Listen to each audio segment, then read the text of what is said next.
something may happen on the internet very soon. So that should be fun. And there it is. Let me mute it. On the internet very soon. Oh, where's Not the happening mouse? on my I've end. Still not got used to the mouse across these 4 screens. Alrighty. Hello, everybody, and welcome to Live News for June 2026. You've got me, and you've got Random. We may have a sparkle at some point. We don't know. Quite excited to find out later. Let me turn the volume up there slightly. What else? Scott is unavailable this evening. Random Dave has got a brand new studio.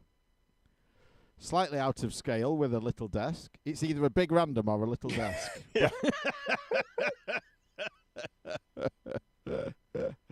And he's got Not the the Badger charm. cam running. We turn that up a little bit. I seem to be a little bit low. There we go. Let's try that. So, let's get into it. What have we been up to? Well, there's something of a heat wave, and I made the mistake early. I walked in, turned on the fan, and it's normally set to heat, which it was. I thought, it's getting warm in here. And indeed it was.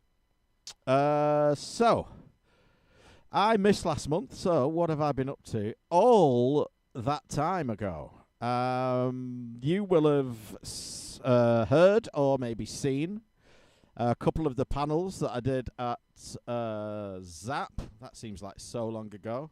Last month I aired the Ocean one, but a Random Dave, in my absence, kindly reminded you to go and check out the Jeff Minter one with Simon Pick on YouTube.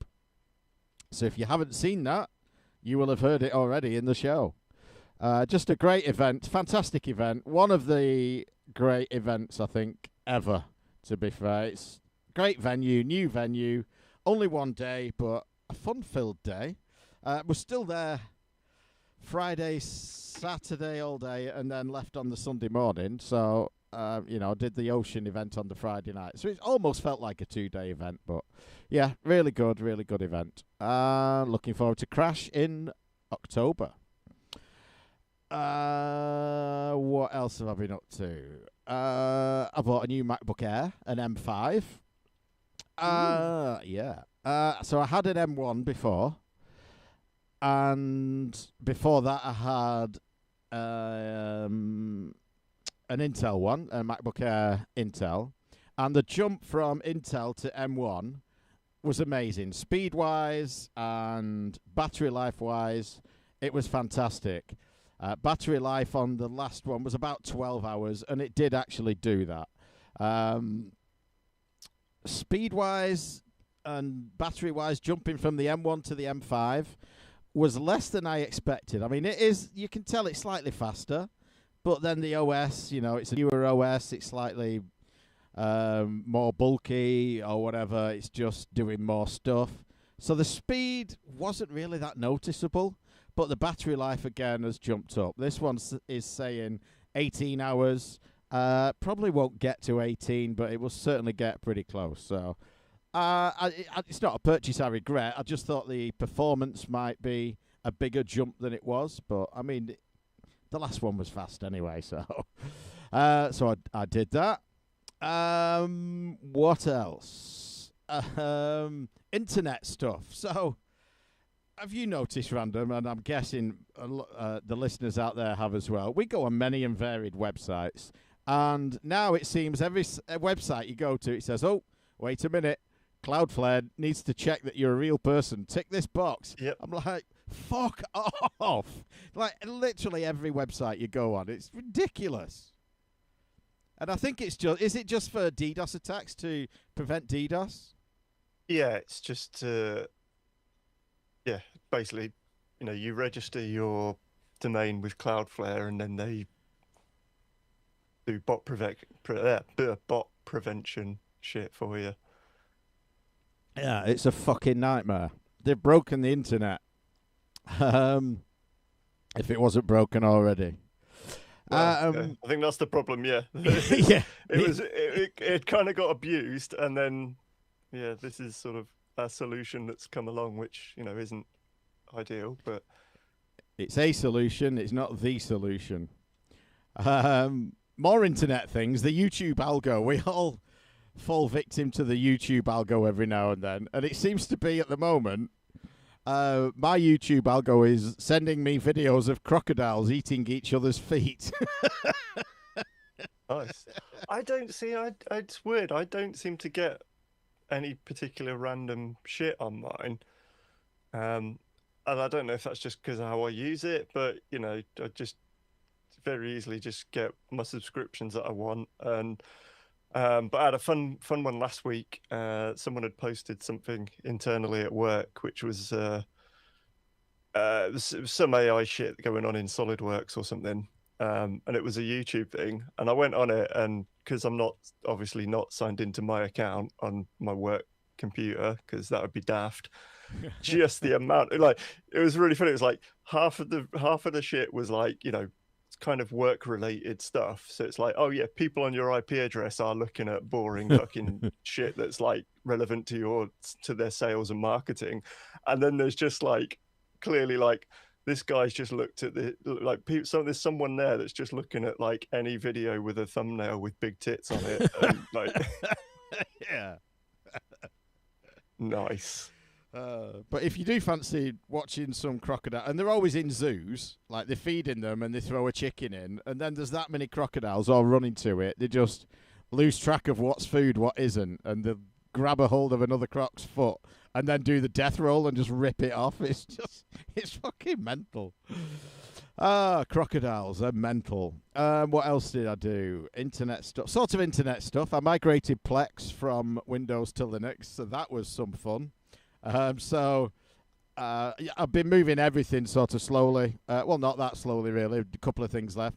My two main file servers are still Windows, and they're all raided and all that stuff. And I just don't fancy moving all that for the sake of it. But I was running different services on them. Obviously, one is backing up to the other. That's just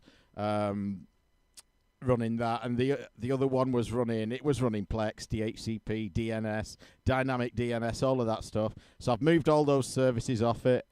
The last one was the Plex app, and I've got a lot of shit on Plex, so the data has stayed where it was. I've just built a new client, a new PC sort of thing. It's on an old laptop with no display, actually, but it's a decent spec laptop, an i7 and all of that. 32, maybe 16 or 32 gig of RAM, I can't remember, but just to do some transcoding and what have you. But it's migrating it from Windows to Plex there's a few steps involved in it. There's some SQLite editing of the database because all the file paths are wrong. All the backslashes become forward slashes, all the drive letters become mount points. So there's a bit of jiggery pokery, a lot of setting permissions on folders and all of that stuff. But got it done in the end, and the performance difference in it is just unbelievable. Everything I've migrated to Linux from Windows, certainly all the web stuff, all the MySQL stuff, just so much faster. Like every month when I update the RGR database, it's like, has it done it or is it broken? And I've got to go into some of the pages and like, no, it has actually done it. It's crazy. So I've been doing a lot of that. What else? I'll save that for when Scott's here. It's a book I discussed about Roswell. I did read another good book called Blowback by Margaret Roberts, which is about the Oklahoma City bombing.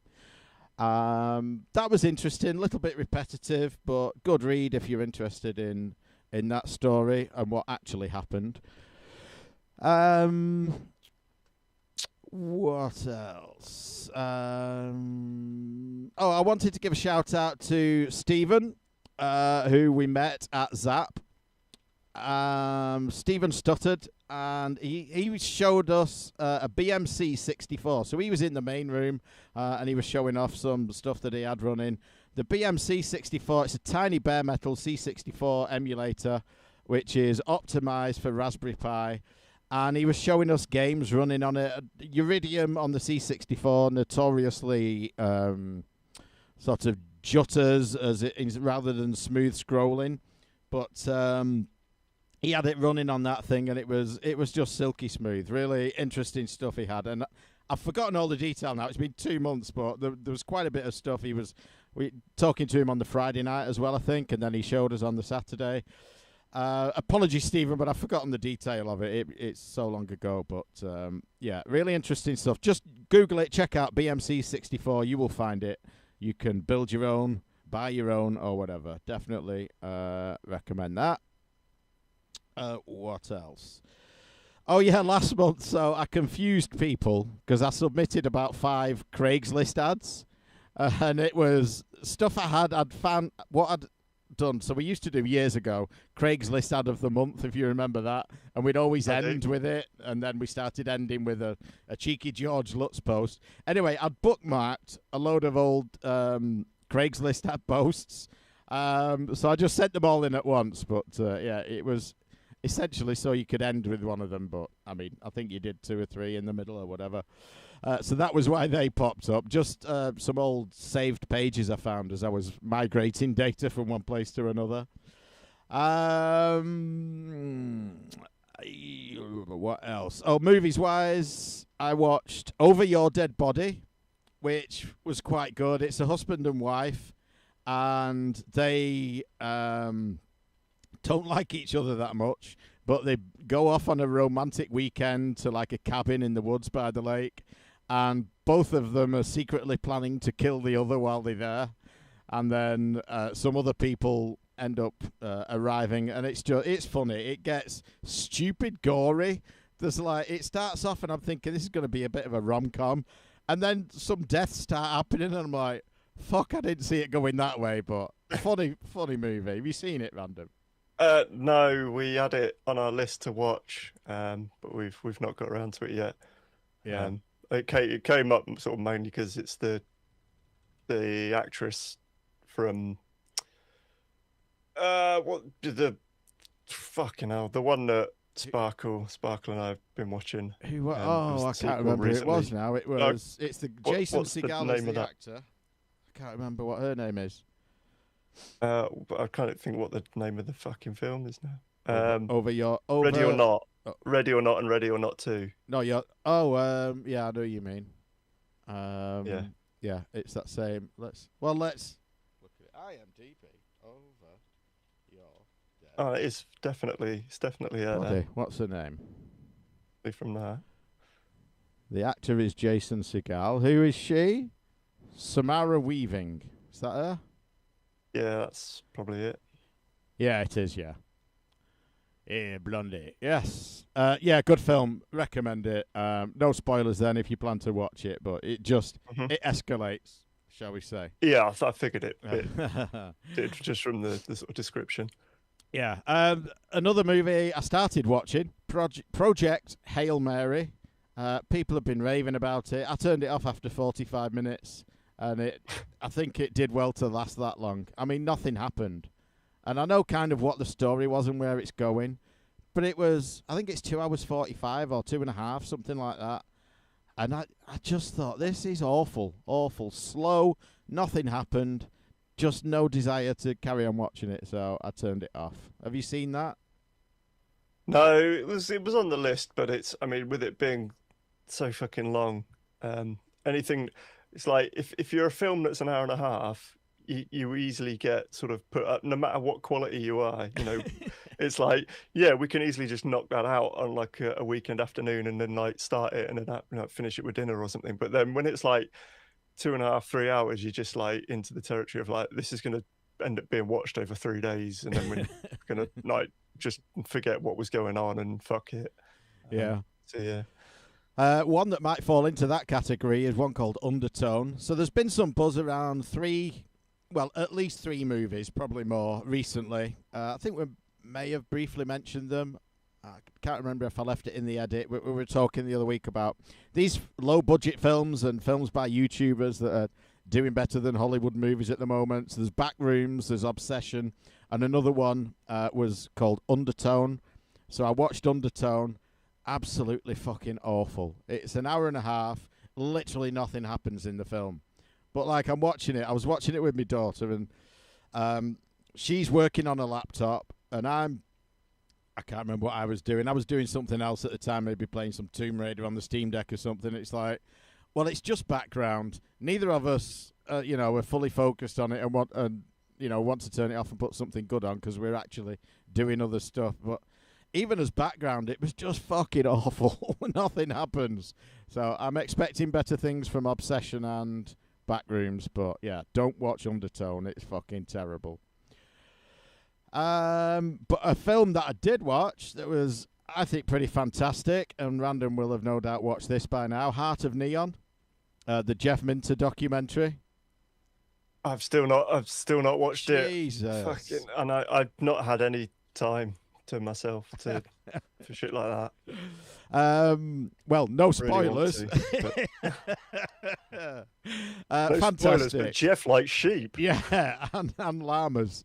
There's a lot of footage from his farm and him and Giles, feeding the sheep biscuits and stuff. And it goes back into his history, other people commenting, obviously. But what I didn't realise, I never put two and two together. And I don't know if everyone knows this but me, or if it's news to everyone. But Winamp, he used to make visualizations for stuff like that. And Winamp, when you run it and it says it really whips the llama's ass, that's after Jeff Minter. I had no fucking clue. I did not. I knew he did all sorts of he called them ILMs, interactive light mixers, and he did the Xbox 360 built-in visualizer, and shit like that.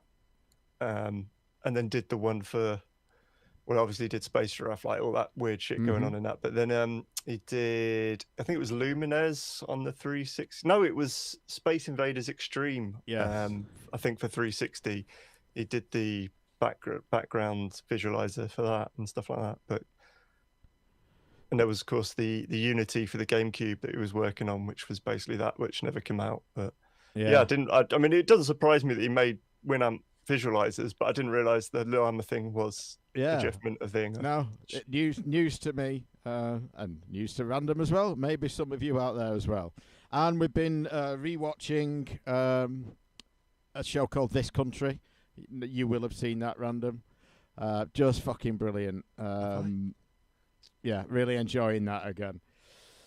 TV shows, well, that was one. What else did I watch? Clarkson's Farm. I think I have seen it, You've not seen This Country? Oh, no. Dude, get on it. It's like a mockumentary about a brother and sister living in this village in the middle of nowhere. It's fucking mental. What did I watch? Yeah, Clarkson Farm, sorry, yes. I mean, I like it. It's Clarkson. It's a good show. But I think it was bad TV, this one. I just think it was bad. It was rushed. I don't know. You're cramming a year of farming into 8 hours. And, the last episode, it was almost like a Game of Thrones finish. They're literally showing you a calendar on screen, showing you all the days and the time they're skipping. Now we're on this day. This is what happened, and now we jump into this day. This is what happened. I just thought that was really poor. Maybe. It seemed to. Yeah, there was a bit less. I don't know. Was there? I mean, Well, we saw nothing of the pub apart from when the Jippos came racing horses. We saw nothing. Oh, and they had the day and night. Yeah, but that was just basically because he did the food that you wouldn't normally eat. That was it. There was nothing about the pub. We don't know how well the pub's doing. We don't know anything about that. What else didn't they show? The shop. We didn't see the shop. They didn't. No, none of the farm shop. None of that. There was. But I mean, it's probably just that there's no interesting story there. It's just ticking along, and all the other stuff that was going on was it was new sheep this year, new farming, autonomous farming shit. Yeah, that stuff was good. And things like that. I mean, I thought it was quite good. It's just, I mean, it was a fucking rough year. Yeah. So if you're retired, right, and you've got a hobby, you would imagine you could easily spend $5,000 on playing golf if you're retired in a year and not be that bothered about it. So to Yeah. lose $5,000 on your farm, I mean, okay, he's Yeah. put a shit lot of effort into it, but he's clearly enjoying most of it. Yeah. Yeah. And he's being paid millions by Amazon to film. Well, yeah, it. and then Amazon, yeah, that's the thing. It's like, yeah, like where does the farm? We thing lost come in? And then, $5,000. like, I got paid $5 million. 20 million from Amazon. Yeah, I'm doing Right. all right. And it was like because it was like the bit where what was it? It was the pigs that basically were just fucking shit and didn't have any meat on them. And he's Yeah. like, and the sausages were going to be really expensive. It's like, well, that's the pub's problem because as a farmer, I'm just going to sell them at the price I want. And my pub, which is a different accounting, well, that's just going to have to take the hit. And it's like, well, yeah, okay. Can't be doing that bad, like, really overall. Yeah, I just think 8 hours to cover a year of farming, especially on that farm, just isn't enough. And maybe they don't want could do with being longer. Maybe they don't want the camera crew there all that much. I don't know, but you could easily double it to 16 hours. You could maybe do 3 or 4 shows in the spring, in the summer, maybe in the autumn, something like that. Spread them through the year, almost like a spring watch kind of schedule. You could do that. It's just it really felt rushed, this one. But yeah, like you say, the technology side of it was fascinating, and that will be the way that rich farmers go, where the others won't. Yeah. So it's all right when you've got a shitload of money. You can just throw at it. Yeah. Yeah. Also, there's a YouTube channel called Harry's Farm, and it's Harry. What's his name? Harry, not Maguire. He's a footballer. He's one of Clarkson's neighbours. Has a huge farm. Used to own Motorsport magazine, I think it was. Was it Motorsport? No, Evo.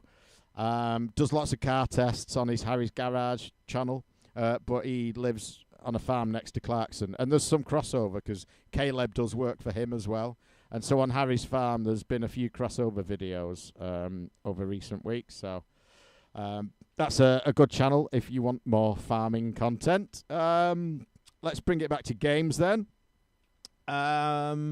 I've been playing the fuck out of the side-scrolling Tomb Raider. I mentioned it a couple of months ago. It's free. It's on TR Customs. And it's great. I just love it. I went through it. There's 10 levels, 10 objects to collect. And I think I missed 3 of them on the first run through. Got them all on the second run. But it's just a really well-done game. For an indie game, it's just really well done. I highly recommend it. It runs great on the Steam Deck. And I've been playing some more of the 3D levels as well from TR Customs. Just fantastic. Been playing through that. And my plan is to get back to, is it Anniversary I'm playing, I think, which is the remake of Tomb Raider 1. But I'm just playing all these other stuff because the control method is just the same as the original 5 games. Just fucking loving them. Fantastic. Robotron appeared back in the arcade at the Northwest Computer Museum. So we have some arcade machines provided by Arcade Club. They have some of our computers. And they swap the machines out every so often if they need a bit of work or just to cycle them through, Robotron came back. So I've been playing a ton of Robotron in the arcade again. Just a fucking fantastic game. That is about it. There is stuff happening in the background with, house move and all of that, but nothing concrete yet, nothing really to tell you. I do need to warn you that I may, depending on timings and things, not be going to Blackpool, purely down to house stuff. So Okay. I just can't really commit, because if Scott comes over, it's like almost a week to commit to, hosting him. Not that I'm bitching about that. It's a good crack. But, if I've just moved house, I don't have time for that. So, I mean, I could just go for the weekend, but it's Crash 2 weeks after. I know AD is going down to RMC in between those, or maybe 2 weeks after that, and invited me to that. I had to say no to that. So out of Blackpool or Crash, I think I will do Crash. It's less of a commitment. I know I'm doing talks there again. And so worst comes to the worst, I can go for the day and come home. Wherever home may be at that time, but I don't think I can commit to a full-on weekend at Blackpool. So that's the state of play at the moment, and how moving house can be. So I will tell you things when I've got things to tell you. But yeah, I may be missing Blackpool is the upshot of it. Yeah, nothing concrete yet, but there's a chance I might be Scotlanding Blackpool weekend as well. Bit of a shame, but then again, it's only Blackpool. It is. I don't think have I missed one in like the last, since they've been doing them. I think I may have missed one. I can't remember. May not have missed any actually, but yeah. Don't want to miss it, but needs must. So, what have you been up to? Mostly ending up with there was sort of the end. I think it was the end of last month. We started decorating the hallway, and then I didn't get to do as much of that because I was fucking about installing new shower doors and all sorts of other shit that suddenly cropped up that I had to do, and like patching in a fucking gap in a door frame and all sorts of shit. So that didn't get finished, and then a load of shit came up with the garden, and all sorts of shit. So I've mostly been fucking about doing all sorts of jobs like that, which is a bit of an ass. So yeah, it's been sort of I want to sort of dick about and not do and have a chill weekend, and then it's just like there's just too much shit to get on. I can't really justify it. So I did get my Superstation 1 came. I haven't spent a huge amount of time with it. I did get the arcade style dance mat down from the loft, plugged that in, basically checked it worked. Haven't actually had any time to do any dancing on it. Plus, it's in this weather anyway. It's been 33 degrees, man. Yeah. Don't want to be fucking dancing anyway. So that's been part of the thing. I've been like, I wanted to do that, and then I'm like thinking about it. I'm like, it's all right. It's like ridiculously hot. But I've like dicked about a bit. Puts a load of driving game, PS1 driving games, some Saturn driving games on. Messing about with them. Messed about with some of the arcade stuff on there. Messed about with Jaguar on there. But yeah, it's good. It's not got they've not finished like the console mode, like easy interface, but I'm not interested in that particularly anyway. I'm fine with it just being the standard Mister. And it is just a very good, well packaged and well priced Mister, essentially with a lot of connectivity. How much was it? That's what I wanted it for. About 200. And what does it do? Basically up to PlayStation, Dreamcast kind of stuff? It won't do Dreamcast. PlayStation, Saturn, and N64 kind of tops out at. So it does Saturn but not Dreamcast. Isn't it usually the other way around? Yeah, but because it's hardware emulation, FPGA, it's an easier thing to do. Right. And no, I mean, no one thought they'd ever do PlayStation, Saturn, and N64 on it. They thought Neo Geo was the top for that FPGA. They were just like, it's just beyond the amount of gates we've got. But over the years, it's been figured out. Works really damn well. That's been fun. And then I suppose other gaming wise, I had started Death Stranding 2, and I think I was talking to Scott about that last month. Started dabbling with Forza Horizon 6 when that came out, and thought, I'll play that when we have our multiplayer games night on Thursdays, and we're just having a chat, and it's something we can just chill out and knock about with. And then I've ended up like just caning it, and it's like because I'll do a lot of like 30 minutes like after breakfast before work sort of thing, and I've got like, I can either watch something on YouTube if there's something interesting that's come along, or I'll just dip into something again I can dip in and out of and see how I've just been dipping in and out of that, just playing a shitload of that. Got the new Star Fox. When was that? That was last Thursday just gone. Not played a lot of it yet, but it's an interesting one.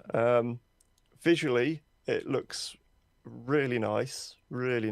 It is like, if you're happy enough with the N64 visuals, in all their foggy and muddy glory, which I don't mind particularly, although it is essentially the same game ish.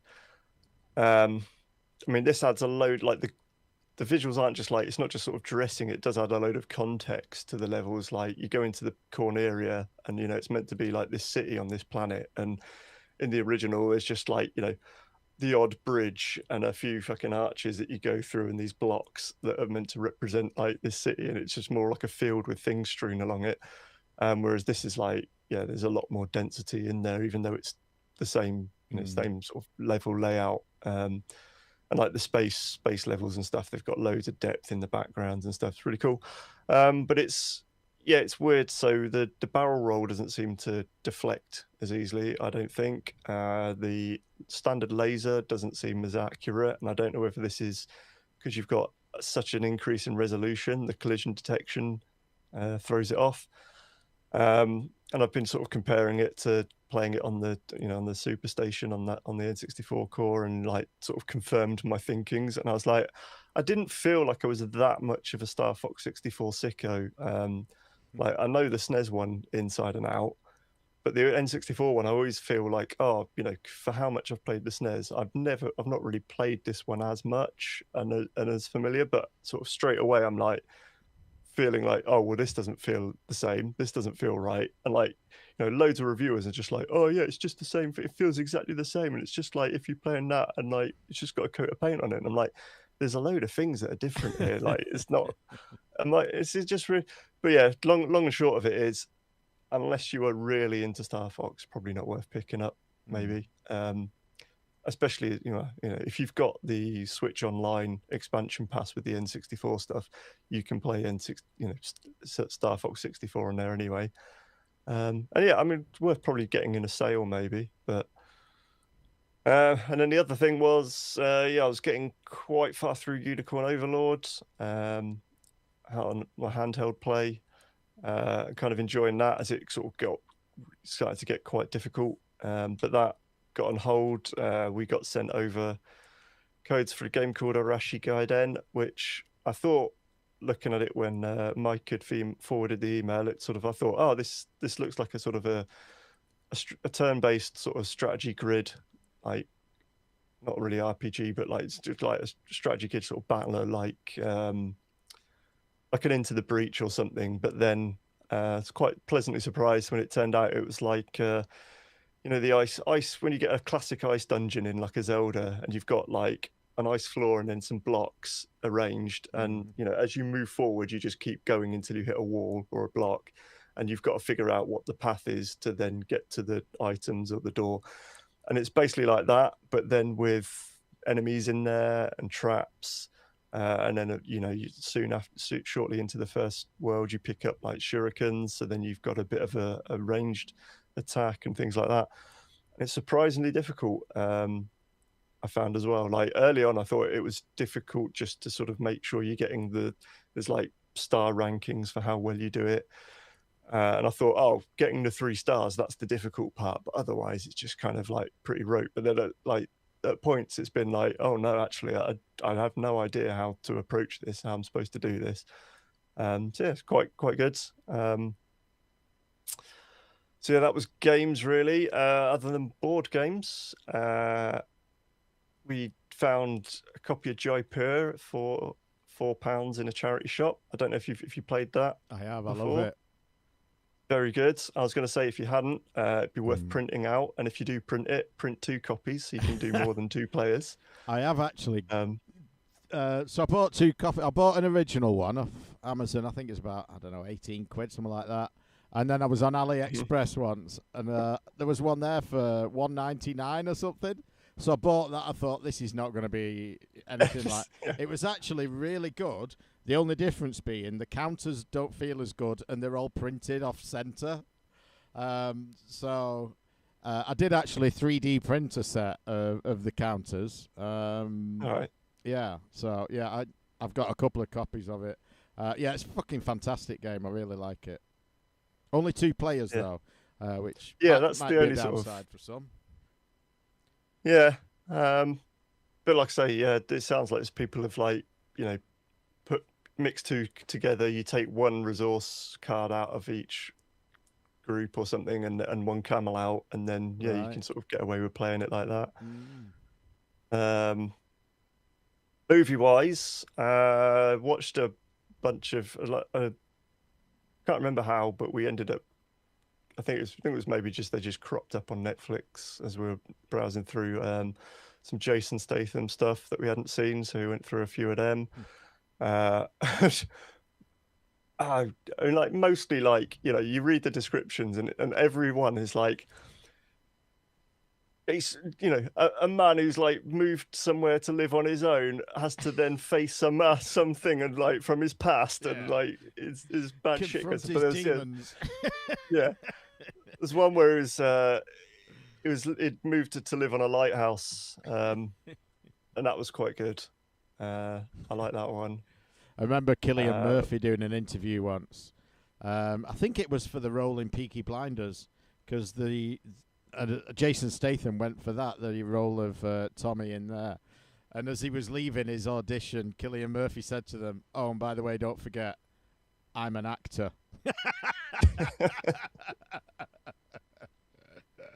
Nice. And then the other thing, I mean, I think we've watched a bunch, but none of them sort of stick out. But we did watch one called Send Help, which was Sam Raimi's. I didn't fancy that based off the description. Oh, I didn't know what, I wasn't sure, but I was like, I do like Sam Raimi as a director. I like his stuff he's written a lot, and had more of an involvement with. But it turned out to be like started off a bit, maybe 15-20 minutes, but like no, it gets sort of pretty cool, pretty fun. Yeah, enjoyed that. I think I'd say you should give it a try. Okay. So that was films, TV, loads of the ending of Falling Skies, which Scott had said at the last month, like he wants to talk about that, so I'll save that. We moved on to Prodigal Son, which I don't know if you know, which is Martin Sheen is a serial killer who's locked up in an asylum, and his son, gets fired from the FBI for being a bit of a fucking crazy weirdo. Goes to start working, like consulting with the NYPD, but then his dad sort of starts helping him with some of the like in the homicide department, and his dad starts helping him out, like figure out some of the murders, and then there's kind of bits of like, oh, is his dad still, like everyone's sort of like, do we trust, do you ever trust him, and have to visit him, like he's chained to a wall, there's a line they can't cross, but then like he keeps trying to sort of occasionally get out to do things, but then it's like, is he doing it for good reasons or not? It's like a bit of a Dexter-ish thing, but like sort of aspect to the because his son's obviously traumatized from seeing, he basically found a dead body in his dad's cellar and like called the police on him and had him arrested and all sorts of shit, and then found out he was a serial killer, but then like something's wrong with him, but he's a profiler, and so he has this insight into how the crimes are done like Dexter would, but it's just kind of a battle of like, is it because I'm actually a serial killer and I enjoy this, and and he can be a bit of a loose cannon, and it's good fun, and like Martin Sheen, did I say Charlie Sheen the first time? No, but Martin Sheen, he's quite a good portrayal in there, quite fun. Clarkson. Then we watched Clarkson Farm, which we've discussed. We've just started Mobland, which is it's directed by Guy Ritchie, but it's not like it's written by two other people, so it's got some of his feel to it, but kind of not quite, and especially as it's a series rather than a film. So like the first episode, I was like, this feels weird because it's paced like slow, much more slowly than you're expecting from a Guy Ritchie sort of thing that would, get in, get out, and but it's it's very sort of Tom Hardy heavy, and a fair bit of Pierce Brosnan, and then has a fairly big part, and then some other people, but it's kind of it's going more in sort of the Sopranos kind of feel, where it's not just about the day-to-day shit of being running a organized crime gang family in London. It's like then the sort of a little bit touching on the impact to the rest of the the family, the wives and the children and stuff. Not as heavily as The Sopranos, but it's not. What was The Sopranos in the end? Was that 5 seasons? I think Sopranos. I And they were don't remember. long seasons. They were long, 24 episode seasons. So Yeah. they did really sort of hit in on that. Whereas this is kind of like, they're pissing people off and their family could be in danger. Their wives and children could be in danger, and how it's stressing the relationship. But it's not so much on that. A lot of it is just Hardy just walking around telling everyone he's going to fucking break their kneecaps and shit. It's turning out to be really good. So yeah, enjoy watching the rest of that. And I think that is probably it. So we tried Mobland maybe a year ago, something like that, because it's not a brand new show. No. But it was. Paula wasn't mad on it. There's like a lot of violence and drugs in the first episode, and she thought, "Oh, I'm not going to like this." But then people have said to us since, "No, you got to get past that and just keep going with it. It gets really good." So I think we'll give it another chance at some point. But we did bail after the first one. But what's weird? So in the first 2 episodes, he crops up, but it was in the first episode straight away. We were like, "What the fuck?" There's it. So the kid that goes out to the nightclub and ends up stabbing a guy. When they're in the taxi, there's the two sat across from like the two sons from the crime families.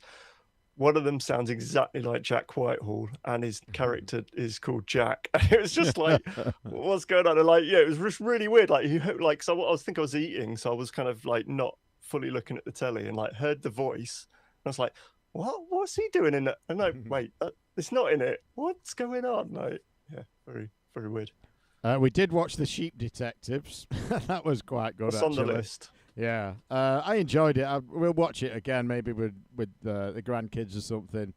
It's good. Just a fun, easygoing family, entertainment film. But I thought it was really well done.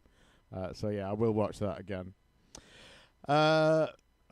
Board games. Just my daughter taught me how to play Monopoly Deal. So if you've never played that and you like Monopoly, it's just a quicker version of Monopoly. Similar premise. A game can take like 10 minutes. But you can have up to, I think it's probably 4 or 5 players, maybe 6 players. But we played it with just the 2 of us. But yeah, good game. So did enjoy that. All right, maybe we should get into some gaming then. More to the point, some gaming news items sent in by the good listeners to news@retrogamingroundup.com. Send in your news items and we will eventually, after all the bullshit, discuss them. So I sent a couple in here. The C64 handheld and the Spectrum handheld. And you can pick them both up on Funstock. They might still be on pre-order, actually, I think. Yeah, shipping October 15th. They had units at Zap, and we picked them up, could feel the buttons, feel the weight of the things. So it's kind of like, it's a clamshell design. It looks more like the Pandora than a DS. Just the hinge style and the build quality, that kind of thing. But the D-pads are different on them, like totally different shape. The Commodore 64 one is like a round disc. The Spectrum one is more of the cross shape, the plus sign shape. And it's got some, configured buttons on there, like the Commodore one's got the F buttons. They felt like good units. The screens were nice. The D-pad, not sure. They weren't. I don't think they were running games. I think they just had the unit there.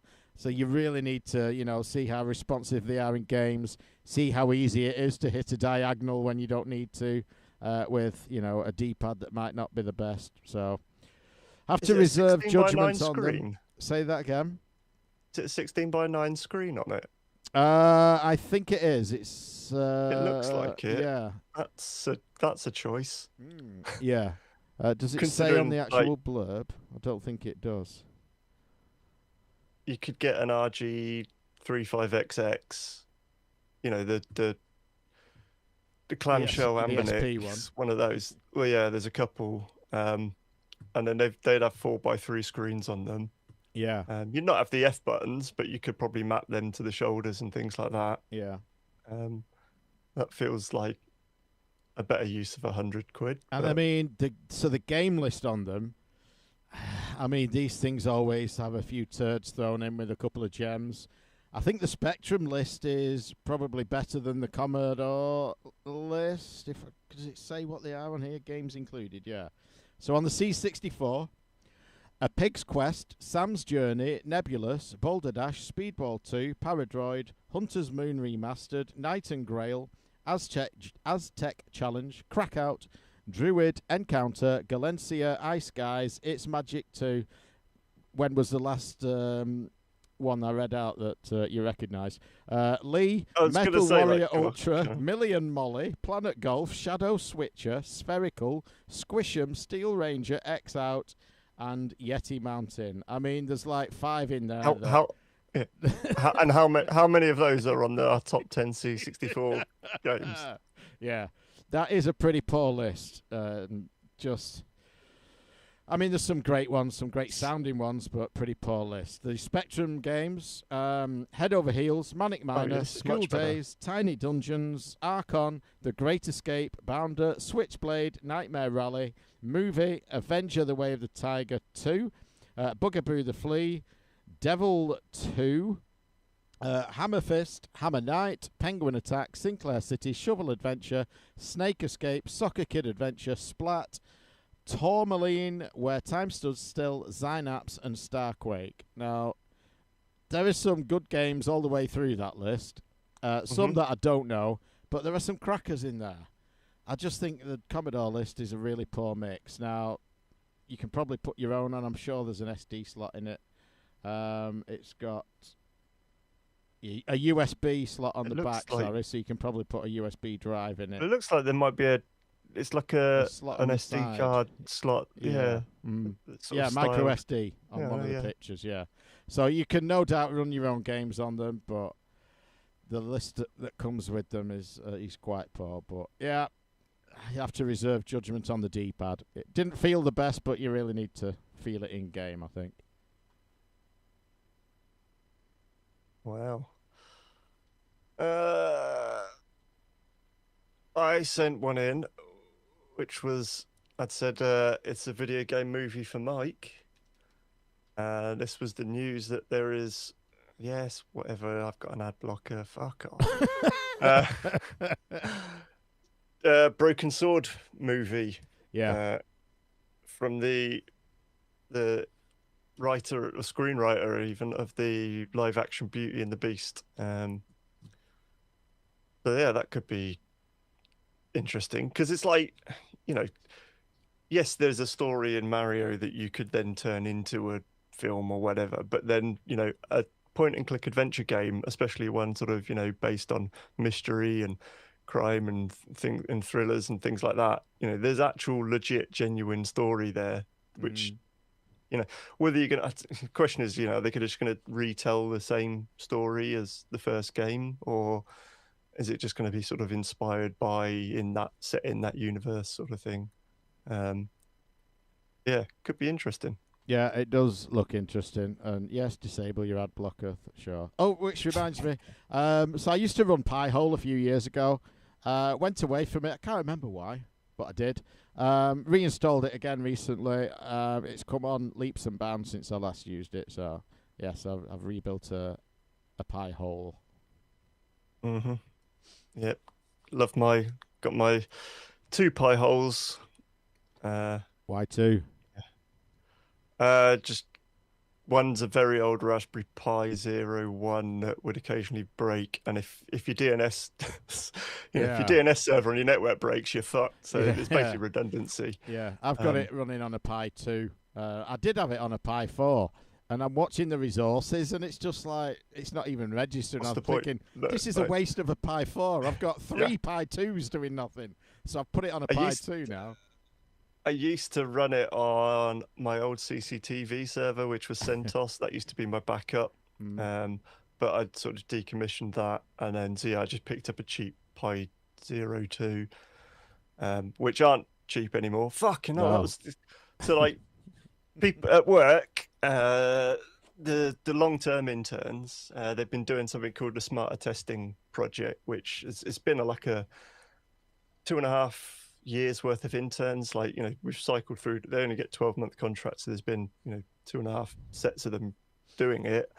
But they're now sort of building these quite good-looking things, and it's essentially part of a plane fuselage and a wing, and then it uses a mixture of like strain gauges and computer vision to replicate, an actual aircraft manufacturer's wing test, where they basically hold the wing in a rig, move it up and down, measure the strains and stuff, and it's all about showing like a mini version of it that's putting data straight into the software, into the dashboards, whilst also running a simulation, virtual twin simulation at the same time, and then able to corroborate that with the manufacturers, like massive full scale ones that they make. So then, we're able to say, look, you don't need to keep building fucking great big huge bits of aircraft. You can, we've got all the simulation that backs up with real world miniaturized version and this. But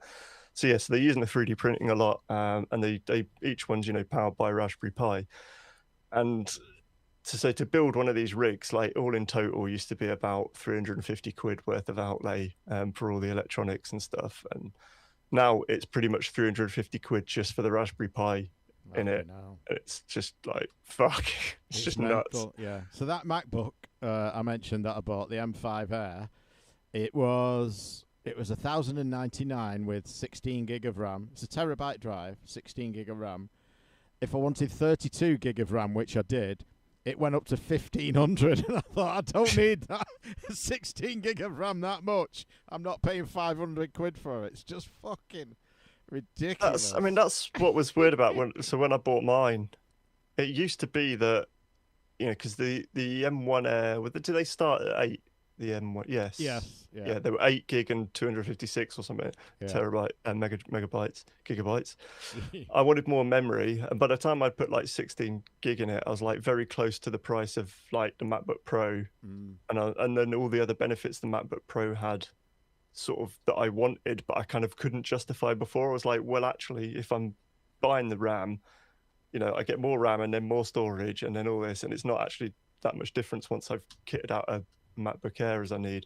Yeah. And then in the end, I got when the M2 stuff came out, I bought an M1 Pro. That was like clearance. Got what is now a blinding deal on it, and like it's really weird. I don't know if you feel the same, but like in the summer, it seems like the battery life's a lot worse, and it seems a bit. And I'm like, every summer, I'm like, I seem to be charging this a lot more than I used to.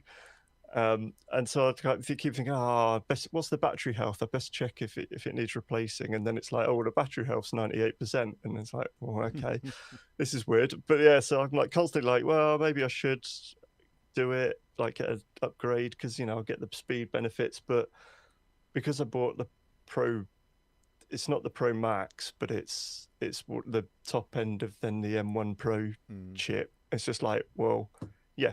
Single core speed's not there, but I don't necessarily need it. And like, it's got more than enough horsepower. So it's like they've kind of really screwed themselves out of selling more Macs once they went to the M1 stuff and things. Because it's like I know so many people are like M1s that are like, there's not the financial, especially now. There's not the the price doesn't justify the increase in the performance and stuff. No. Yeah, like the cost of them now, like cost of stuff now, and they've just put the prices up again. Yeah. So like, yeah. The Neo's now an extra 100 quid, which. Yeah, well, speaking of the Neo, so my old M1 MacBook Air, I was going to sell, and I thought it might be worth 300-400 quid. It was a good spec, in great condition. And then they brought out the Neo, which then I think was it $499 or $599, and I thought, if somebody's got a choice between a $599 brand new Neo or a 5-year-old M1 at 300 or 400, they're going to get the Neo. So I just gave it to Paula. Hers was like she had an old Intel MacBook Air, which was it a 2014 or something like that, maybe 2016, something like that. So I just gave her the M1. She, to be fair, she doesn't use her laptop very much. She does most stuff on her phone, but yeah, I gave her an upgrade rather than argue with someone on the internet how much it's worth and then go and meet them on a car park somewhere. Yeah, it's almost like, oh, I would have had it off you, but then, well, I don't know. Like, would I? What would I? Well, what would I do with it? Yeah. I kind of feel like, well, could maybe dick about, put Linux on it, but yeah. So, a couple here. One from David Gyrick, Night Striker interview. This is an interview with director Kenji Kaido on his 1989 arcade masterpiece. And he says, believe it or not, personally, I think it's the coolest game. Talking about his game Night Striker, of course. And then one from Gareth Hamer, Sinclair ZX81, The Legend of Zed, by Naranjito Games. And it is pretty much a black and white, probably quite slow and basic. Seems to be like a top-down sort of Zelda type thing, is it? With dungeons, I was just trying that to kind look of at thing. that. I think it's meant to be because like the loading screen. Well, I suppose it is loading screen. Like title screen is a sword through the logo, the same way that Zelda was. Yeah. And I think it's meant to be sort of that. But it's free. Yeah, it is. Looks interesting. Speaking of the ZX81, if anyone isn't in AD's British IBM Discord, drop into there. There's a guy in there, Electron Greg, and he does all sorts of weird and wonderful things with computers. And he's posted a picture of a clone ZX81 that he's built. Just looks beautiful. Go and check it out. Yeah. That was it. Oh, that was the other thing that happened this month. I discovered that I did actually work with, speaking of ZX81-ish, but I did work with Baggers for about a week, it turns out. Did you? Yeah. I had no Did you memory steal of your right. code? No. But, yeah, didn't stay long. Where was that at? Sumo. Did last month it's kind of hit the news this month. I don't know if you knew about it last month. GTA 6, did you know that it's not going to be a physical release last month? No, not last month. It was like a week ago or something. Right. And they released all their stuff. Because even though I have a man on the inside, he really doesn't like giving up any information. Although I did kind of get him to accidentally sort of like, we were talking about doing another film competition, and he was sort of talking about his availability, and I was just like jokingly was just like, well, that seems like the most concrete thing that I've seen that GTA isn't getting any further delays. And like, yeah, he was just like, but yeah, that was recent. They have come out and said a few days later they were like, oh no, we will do a full-on disc version about 2 months later or something. And so it's kind of, there's a few ways you can look at that. It's like, do they know that people are going to buy it day one no matter how they launch it, but there'd also be people that would also want it physical but would probably double dip, so they get both of them? Or is it that it's coming in quite hot and it's going to need like a hell of a day one patch? They don't have, they've sort of missed a cert, failed a certification. So they were either like, you can delay it and then bring it out, later and press the discs, new discs later on, but they don't want to delay it. So they're probably, so it's like, well, okay, so we can release it digitally only with a day one patch to actually make it work, and then we'll just have to do the discs like later on rather than trying to delay it again. I wonder if that's where that's gone. But yeah, it's a bit of a shit situation. I'm not particularly interested. I've still not played the 5th one yet. I kind of fell off the Rockstar formula. Like, I enjoyed 4, and then that was kind of, well, I didn't play Red Dead Redemption, the first one, for ages, and people were going on about it. When I finally got around to it, I was like, this mission format, like, I'm just tired of it. It doesn't feel fresh and interesting like they used to. Like 3 was obviously a complete shift. Vice City was like, oh, they've actually like done some interesting extra things here. San Vice Andreas, City, I remember, was amazing at the time. Everyone was yeah, playing like that.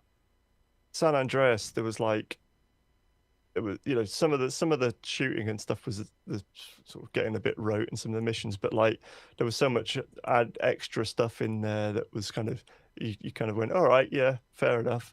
And like 4 again was like, because they put the new physics engine in, and then 5 I was just like, everything I watched of it, I was just like, I don't know. Yeah, I mean, Red Dead Redemption 2 I did end up really enjoying. Like, not so much for the missions though. I mean, like, I used to just spend like lunch breaks when I was working at home, just going like one end of the map to the other on a horse, just riding through the forests and shit, just exploring and just having a nice gentle time. So yeah, not too bothered about 6. Well, and I certainly don't have anything to play it on these yet.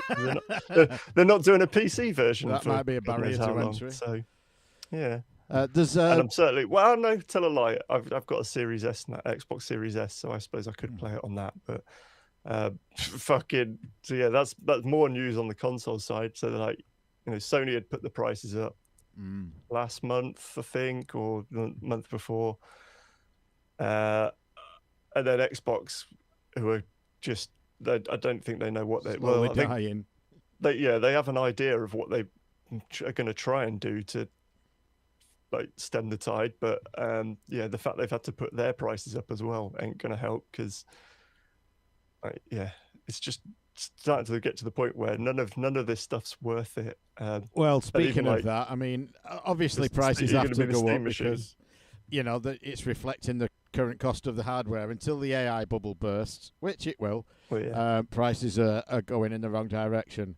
But the biggest disappointment for me, not that I was going to buy one, but I think a lot of people would, is the Valve console. Yeah, Steam machine. It's the Steam machine. That's gone over $1,000 now, and it might be in dollars, so it might be just under pounds. But I think that's a deal breaker for a lot of people. Certainly in the current economic climate, I just think it's a real shame that it's going to be that much, because I think it's going to drastically affect its certainly its market share and its appeal, which is a shame. There's a few people in chat. A blast from the past, Keith Haddad. If listeners out there remember that name, used to listen a good few years ago. He has returned. And for those wondering, I mentioned on the show, I don't know, maybe 3-4 months ago, hadn't seen Per Holmstrom in a while, and I'd messaged him. I needed to talk to him about something. So I sent him a welfare check. He is alive and well and kicking, just not able to make it to live news and contribute as much to live news with things going on.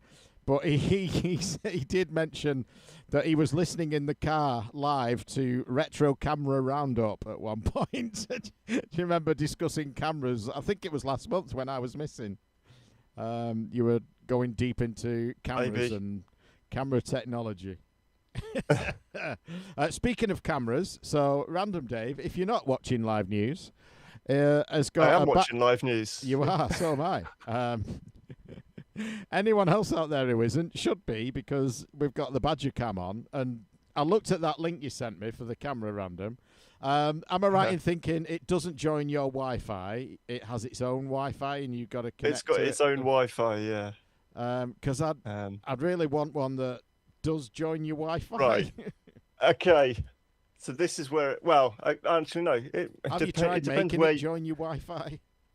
No, wait.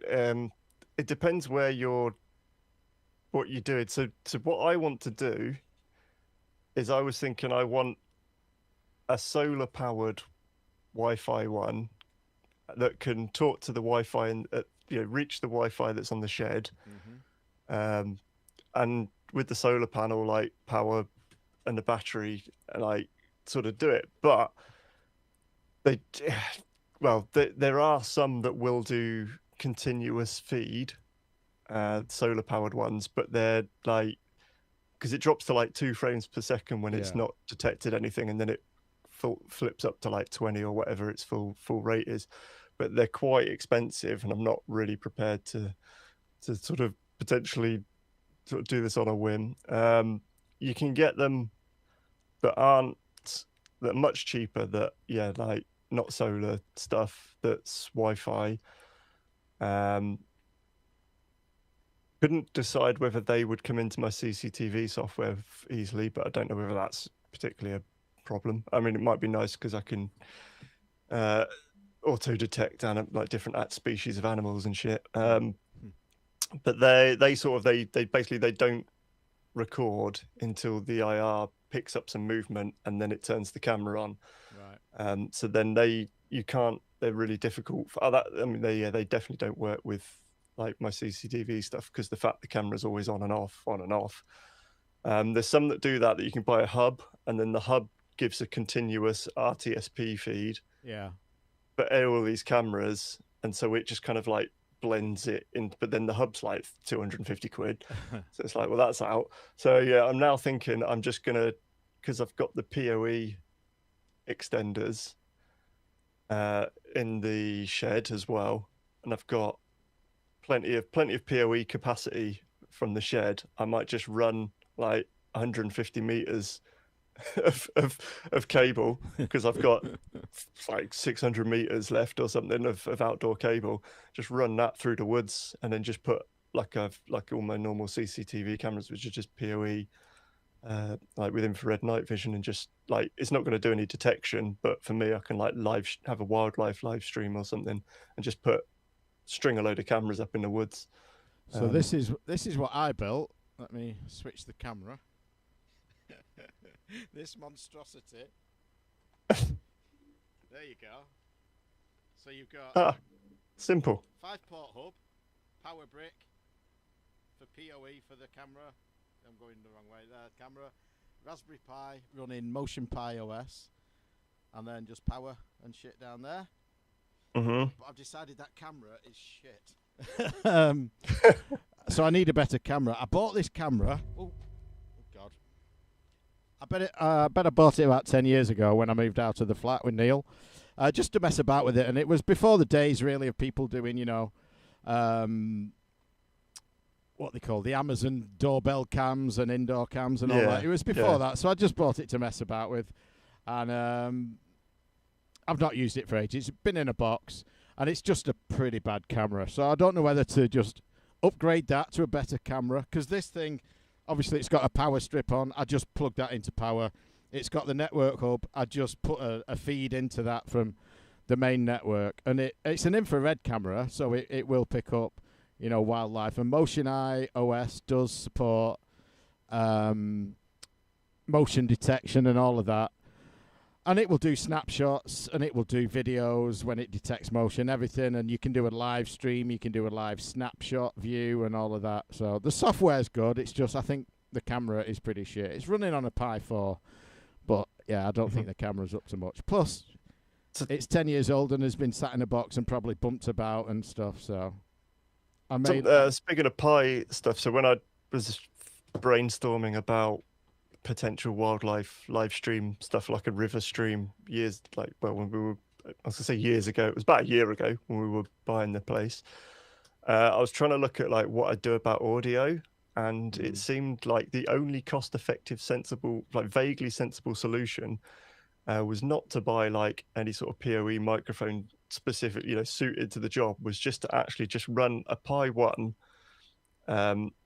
off I've got Pi 1s with PoE like USB adapters, so like run a Pi 1 in a weatherproof shell, like connected to a microphone, and then just have it running, like just doing an FFmpeg audio stream that I can hook into OBS and get audio from it. So I was wondering, like, possibly doing that with a Pi camera, as long as the Pi can power it off like 2 amps USB, and it can power everything, then I can easily get that off my PoE and just run that down to it. I don't know. But Yeah. yeah, I've run two cables down to the shed, so I've got potentially plenty of PoE capacity. I can split off that. So yeah, I can run all sorts of shit, and I've got like some IR floodlights and shit like that, that I picked up cheap that will run off PoE and all sorts. So could make some stuff. It's just getting time to get round to it. Yeah. So this thing is for filming owls, which is why I need night vision on it. But then I got to thinking, like, okay, so there's a hub, there's a power brick, there's a Raspberry Pi, and there's a camera. Is it like kicking out some mega radiation and the owls are going to think, fuck, there's so much noise here, I'm off, and leave? Well, yeah, I've always wondered about because like the cameras have, IR lights on them, Yeah. which is how they work. And it's like, do animals not twig that there's like these fucking crazy infrared beams emitting at them? Like, Yeah. But Yeah, so I have thought about that. So I'm debating now whether to investigate a better camera, an IP camera, or whether to just go, the trail camera route like you and just download the footage, when I want to watch it. I'd really love live view, but yeah, anyway. Yeah, I mean, I will go live eventually. It's just sort of getting around to it. The other problem was now, well, it's definitely a problem now. It wasn't so much at the time, but I hadn't landed on a platform for, if I do a live stream, like what shall I run the OBS on that's sort of pulling it all together.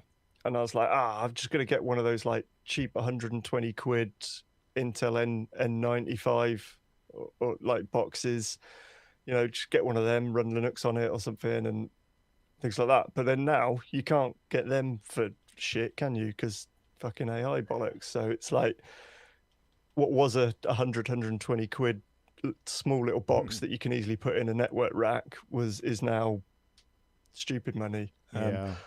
I have, well, and then I was getting like 40 quid, 50 quid, depending on CPUs, like, the little tiny small form factor. Last one I bought was a Dell. I haven't checked in on that seller's prices for a while, but I'm pretty sure they've gone up. But I just don't know whether well, I was going to say, I don't know whether they'd handle OBS, but then you're running this OBS on not much more powerful hardware, probably. Yeah. So I might be all right. Yeah. I mean, I like playing around with this stuff. It's just there's so many options though. Where? Keith Haddad in chat was saying he was going to make a bird feeder with a camera on it for his was it his granddaughter or his daughter? Oh, his niece. And I got a 3D print. I haven't printed it yet, but a 3D print for a bird house with a camera in the roof pointing down. A nesting box kind of thing. So I was going to make one of them. I don't have it in here anymore, but I've got a fucking amazing PoE camera. It's like, the fucking huge ones that like supermarket car parks will have them. And I've got no, like bigger, like a football. Wow. And then I've got an external control deck, so I can pan it, zoom, focus, control the whole fucking shit remotely. It's fucking amazing. I'm like, I need to figure out how to like hook Twitch chat into that control deck so people can move it around and like zoom in and shit. And then like where I'm going to put it and all sorts of shit. But yeah, and even if I can get it to work with my system, but yeah, I ripped that out of an old yoga studio. I thought you were going to say out of a Tesco lamppost. Wow. Some pervert had it in the ceiling of a yoga studio. Yep, pretty much. No. It's for COVID when they did their had to do everything remote, and then it's hot yoga, so it had to be like able to withstand 50 degrees, like 90% humidity bullshit. So yeah, it should be pretty good outdoors. Isn't all yoga hot in some ways? All right. Yoga certainly was. Back to some gaming news. Oh. Yeah, I know. Go dust off your VR headset, says Charlie. Let's see what this is about. Oh, yes, this is... so I did look into this, and there's a YouTube video that goes along with it. Mario Brothers Plumbing, the Super Mario Brothers Super Show. Someone has made this into something you can watch in VR. They've got the old episodes, but they've recreated the Mario Brothers Super Show in VR. It is a YouTube video and also a link you can check out at your leisure. I've got one from Peter Gibbs where he says, ironically, it comes from Romania. You could also say it came from Romania. This is a... we've seen sort of similar things before, but it's the company that did, I don't know if anyone remembers the GB Operator, which was a Game Boy cart dumper. This is a SNES version, basically called the SN Operator. So, you plug your SNES cart in, you can either dump the ROM and the save data or play it directly in some emulators. And that's that's basically what it sounds like. $60. If you've got a lot of SNES carts and you're into doing that, they show it sort of plugged into a recent handheld. Don't know which one it is, but yeah, it's be up your alley. Yep, we're entering the land of Peter Gibbs email titles. This one's called Baby Got Back, and it refers to a Nintendo 64 emulator which has just implemented rollback netcode for the entire N64 library. The headline says, it was honestly not that hard. What is the emulator called? Does it say here? No doubt it does. RMG? RMG-K. It's a fork of the RMG Nintendo 64 emulator. So there you go. Baby Got Back. And his next one from Peter Gibbs is, I haven't seen this before. It could be a reason why no one's really bothered to do this before, but it's Windows CE running on the N64.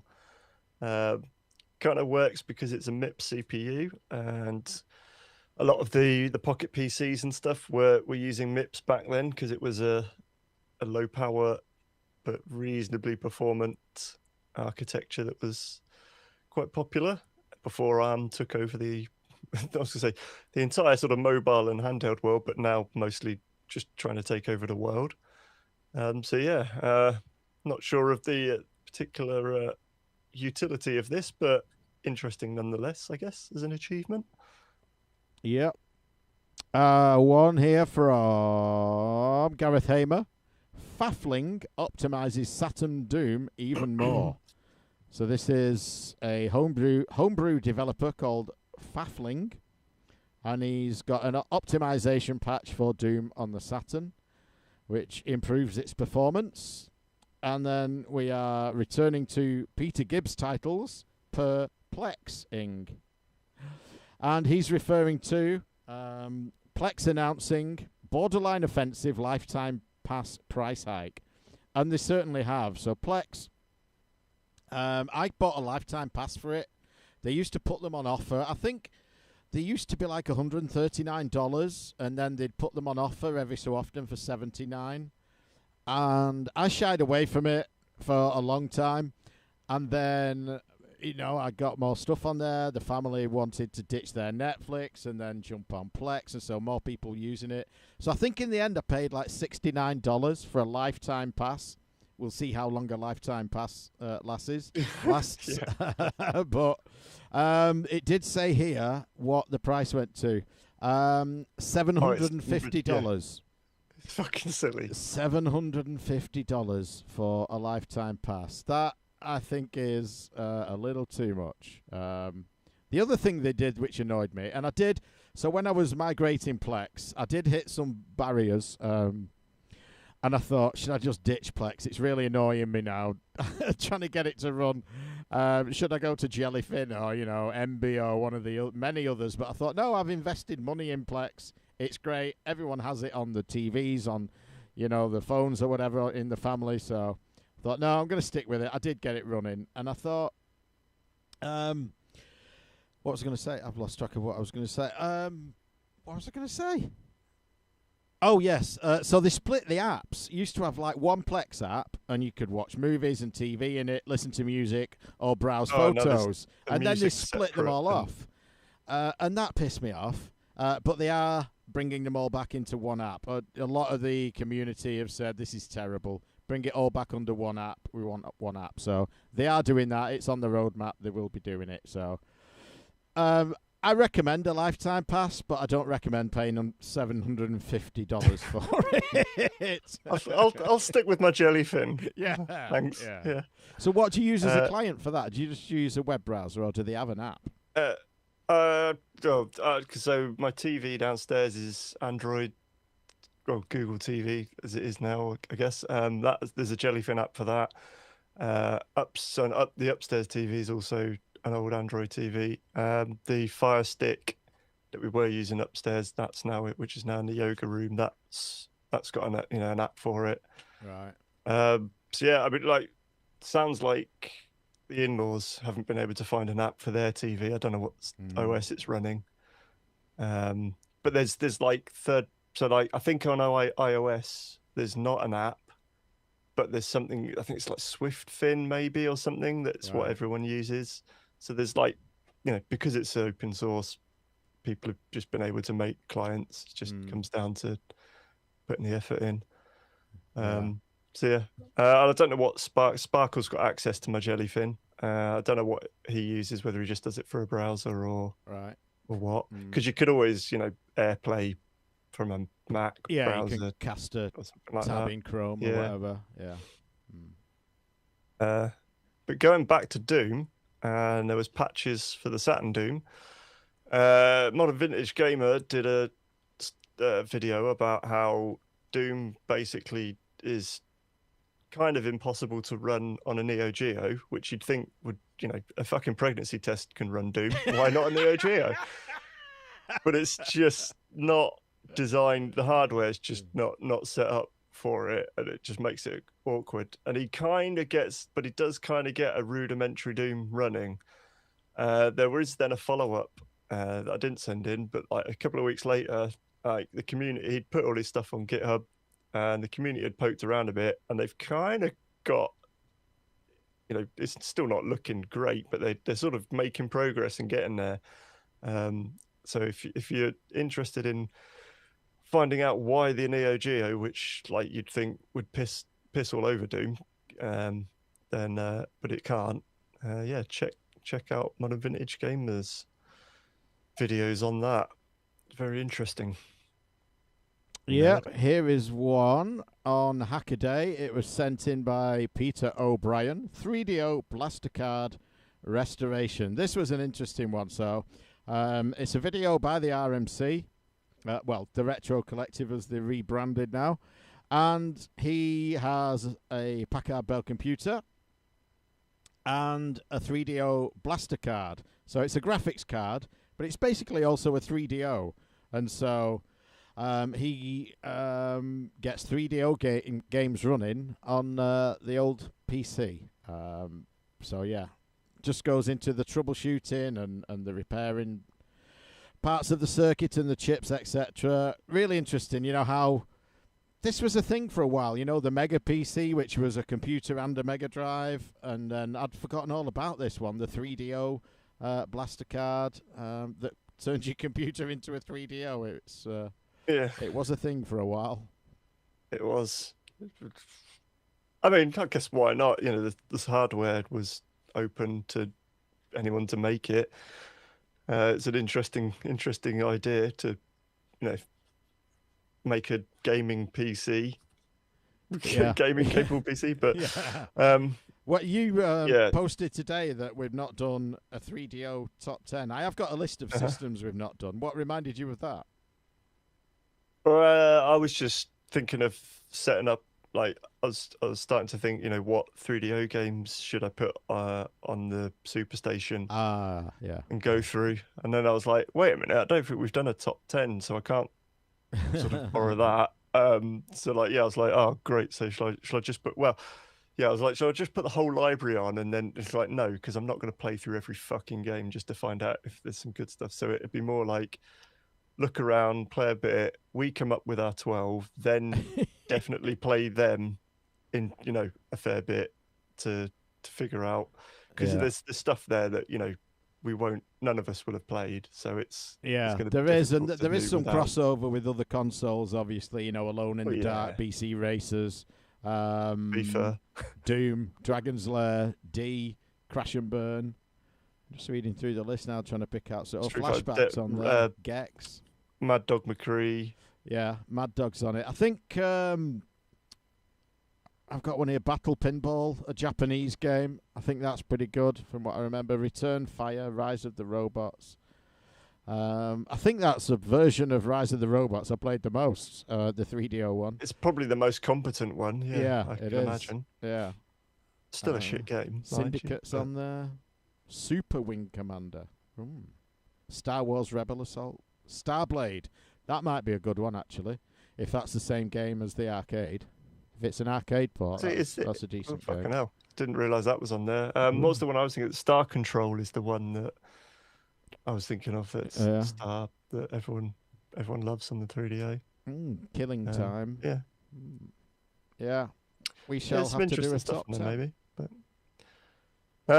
yeah, it's not going to happen overnight. It can't be one that fucking we 48 hours prior we go, right, should we do this then tomorrow? Yeah, all right. Yeah. I'll go and play about 80 odd games then. Yeah. So in terms of games I'd like to play, this is from Peter Gibbs. He says Easy Left Behind, which is because Sega Rally Nintendo DS prototype was discovered, and Preservation Group published some footage which doesn't appear to exist or work anymore on the Time Extension article. And it sounds like they also had a street racing game demo which had a juiced title screen, if anyone remembers Juiced. So yeah, that would have been kind of interesting to see. I reckon it's around 2006, prior to the Sega Rally Revo remixes, but the GBA Sega Rally was quite competent. There were some interesting driving games on the DS. Yeah, I'd have quite liked to have seen what happened here. So yeah, if that ever gets leaked. The link to the that's like a link to the studio name that does actually take you to a working video, and it does look pretty competent. Yeah, if this ever got out, these prototypes, I would certainly stick them on my DS and have a tinker with them. One here from Dave Lanky, whoever that is. Watch Space Cadet Pinball in real life on YouTube. And this is a guy who is building an actual Space Cadet pinball table with some 3D printing going on, and no doubt lots of other hardware stuff as well. So you can check out that video. Is it a series? He doesn't get to a finished product at the end, I don't think, does he? Not in this one. It may be an ongoing series, but you can check that out. Might be. It's in my I must watch this later, and and YouTube keeps reminding me every now and again. It's just you were gonna watch this. I'm like, yeah, not now, but yeah. So yeah, I would do. We touched on Microsoft and Xbox's problems, and some more of their inshittification. Not just putting prices up. There was a Forza Horizon 6 limited edition controller that was shown off, and it appears to have removed the expansion port off the bottom of the controller. Now, whether anyone actually uses that, I have no fucking idea. I use the headphone jack on mine, but I don't think I've ever heard anyone using the expansion port. So maybe it's not such a bad thing, but I'm sure the controller costs the same, even though it's now got reduced functionality. So. Yay, no doubt. Yay. One here from Irish Gaz, Gareth Hamer. 5 retro video games that changed multiplayer forever. Or in other words, here's 5 games that we wanted to put on a list. So let's have a look what games they've chosen that changed multiplayer forever. Pong. Okay, that changed video games started forever. multiplayer. Like, yeah, you can't change what wasn't there before. Karate Champ. If that was the first, I don't know what the timeline of, all those things. Karateka, Karate Champ, Kung Fu Master, all of those, IK Plus, that kind of stuff. But yeah, okay. Gauntlet. Gauntlet was a great multiplayer game that it was one of those that you could really annoy the person you were playing against. If kind of you're waiting for health and the other person steals it from a room, so not really in the spirit of co-op. So yeah, that was a good multiplayer game. Doom, of course. Well, people still playing that at LAN parties now, so I would go along with that. Sega Rally Championship Plus. Well, we've played it multiplayer, I guess. Maybe not the Plus one, but... Or would it have to be Plus to be multiplayer? Does Plus make it multiplayer? Because I know we played it multiplayer. I don't know. I know I've seen single cabinets in the past, but generally you always see 2 cabinets linked these days. Yeah, but anything like that, Daytona, Sega Rally, I guess touring cars, if you ever see 2 of those in the same place at the same time. Not that I have, but yeah, okay. Not a terrible list. Doom got mentioned again. It's reminded me that I never did manage to get a link to it. Because I saw it like someone had embedded it in a Reddit page, and I couldn't get to a sensible link of it, and I couldn't find it. But it was John Romero. Is promoting the 30th anniversary, I think it was, Doom live stream. And he was going to be playing deathmatch and inviting people in, but he shot it all lying in his bathtub. It was an empty bathtub, and he was wearing clothes and stuff. But like, it was just very bizarre. It was just like John Romero just sprawled out in an empty bathtub. Very strange. I sent one in, and this was the news that there are some modern Blu-ray drives. Firmware was released that allows you to natively rip GameCube, Wii, and Xbox 360 games with it, which those who have dabbled in the dark arts will probably know that, and even since the Dreamcast, in some ways, the way to sort of reliably rip the games was, certainly with the GameCube, the reason the broadband adapter was so sought after, even though it sold they made fuck all and sold fuck all for the actual purpose. It was so that you could rip your games through it. And I think the Dreamcast was a similar situation. So you had to use the original console and run a dumping program that would send it over the network to your PC. Obviously, this is wear and tear on your drive. So this is a way of, being able to buy new hardware, new drive hardware that will read the disc properly and rip them. And hopefully preserve some more shit without it all dying. I mean, how much of the GameCube Wii and Wii isn't already ripped and online somewhere? I don't know at this point. 360, I wouldn't be surprised if there's not. There's a good chunk of that still to go. Yeah, and there was quite a lot of that as well. Decent sized library. One here from David Gyrick. Shocking Amico news, and I know that those on the mailing list, and even some who've unsubscribed from the mailing list. The only shocking thing about the Amico would be that it's come out. At this point. And Scott did comment on one of these emails that he received. The email was titled Summer Update June 2026, and his comments were, I cannot believe these fuckwits are still at it. But this article was sent in by David Gyrick, as I said, And it's titled "They Had No Idea What They Were Doing. Amico Teardown Sheds Light on Doomed Intellivision Console." They had to know this thing was a dead duck back in early 2020. And so this was Kev Triss, who was also involved with the Retro VGS and Coleco Chameleon fiasco. You know, Mike wanted him to work with them and provide the cores and all of that. He was the core store. So he was involved with that. He's done many products since, you know, the analog range. And he has got his hands on Amico, tore it down, and given his comments on it. So you can read the article at your leisure. And the email that they sent out just this last week, I think it was, I got it as well. They are changing the name. So they're changing the name from, where is it? It says the names here. I want to get the names right. It's down near the apps.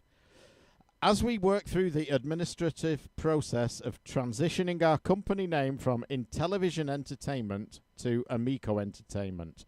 Now, there's got to be some legal reason they're doing that. Intellivision Entertainment probably owns a lot of people a lot of money. And now maybe Amico Entertainment, as a new startup, doesn't owe anyone shit. So maybe that's the reason. Maybe it isn't. I don't know. You can't just close your company and rename it and just carry on where you left off. You don't need to close the previous one because people have got shares in it. Well, you just fire up a new one to run alongside. Who would do that? Oliver Twins. So calm, Mike. I know. So I'm guessing that's the reason they've done it. I don't know. I might be wrong, and I will stand corrected if they can legally prove otherwise.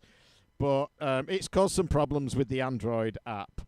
So if you're desperate to play some Flash games on your Android phone and you can't because the app's broken, it's because they're still transitioning. So you'll have to play some Flash games on your iPhone instead. Yeah, I mean, just shut the doors and go home. Please, just leave it alone. Mental. Absolutely crazy. I sent one in saying he's not here this month, unfortunately, but I said, is this how Mike gets Scott back into Magic the Gathering? And this was the news that Wizards of the Coast are adding Felix the Cat to a drop set. So not a full theme, I think, but a bunch of special cards.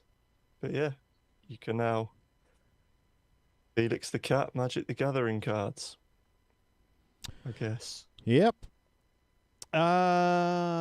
Peter Gibbs sent one in. A bit looks. I see what he did there, and you will too when I tell you. Sacre bleu. Atari is no longer a French company. They are re-domiciling it from France to Luxembourg. Maybe there's some legal reason behind that. I don't think this story goes into it. Can't be like France's strict labour laws or anything, you know, that make things awkward. Probably nothing to do with that. In the AI sovereignty and general data sovereignty specializations and things that they don't want to have to deal with. Can't be anything like that. Nah. That's what we got. We got David Gyrick. He says, "Will digital games be saved?" And this was the Stop Killing Games movement, which we've discussed before. The California Assembly passed a game protection bill.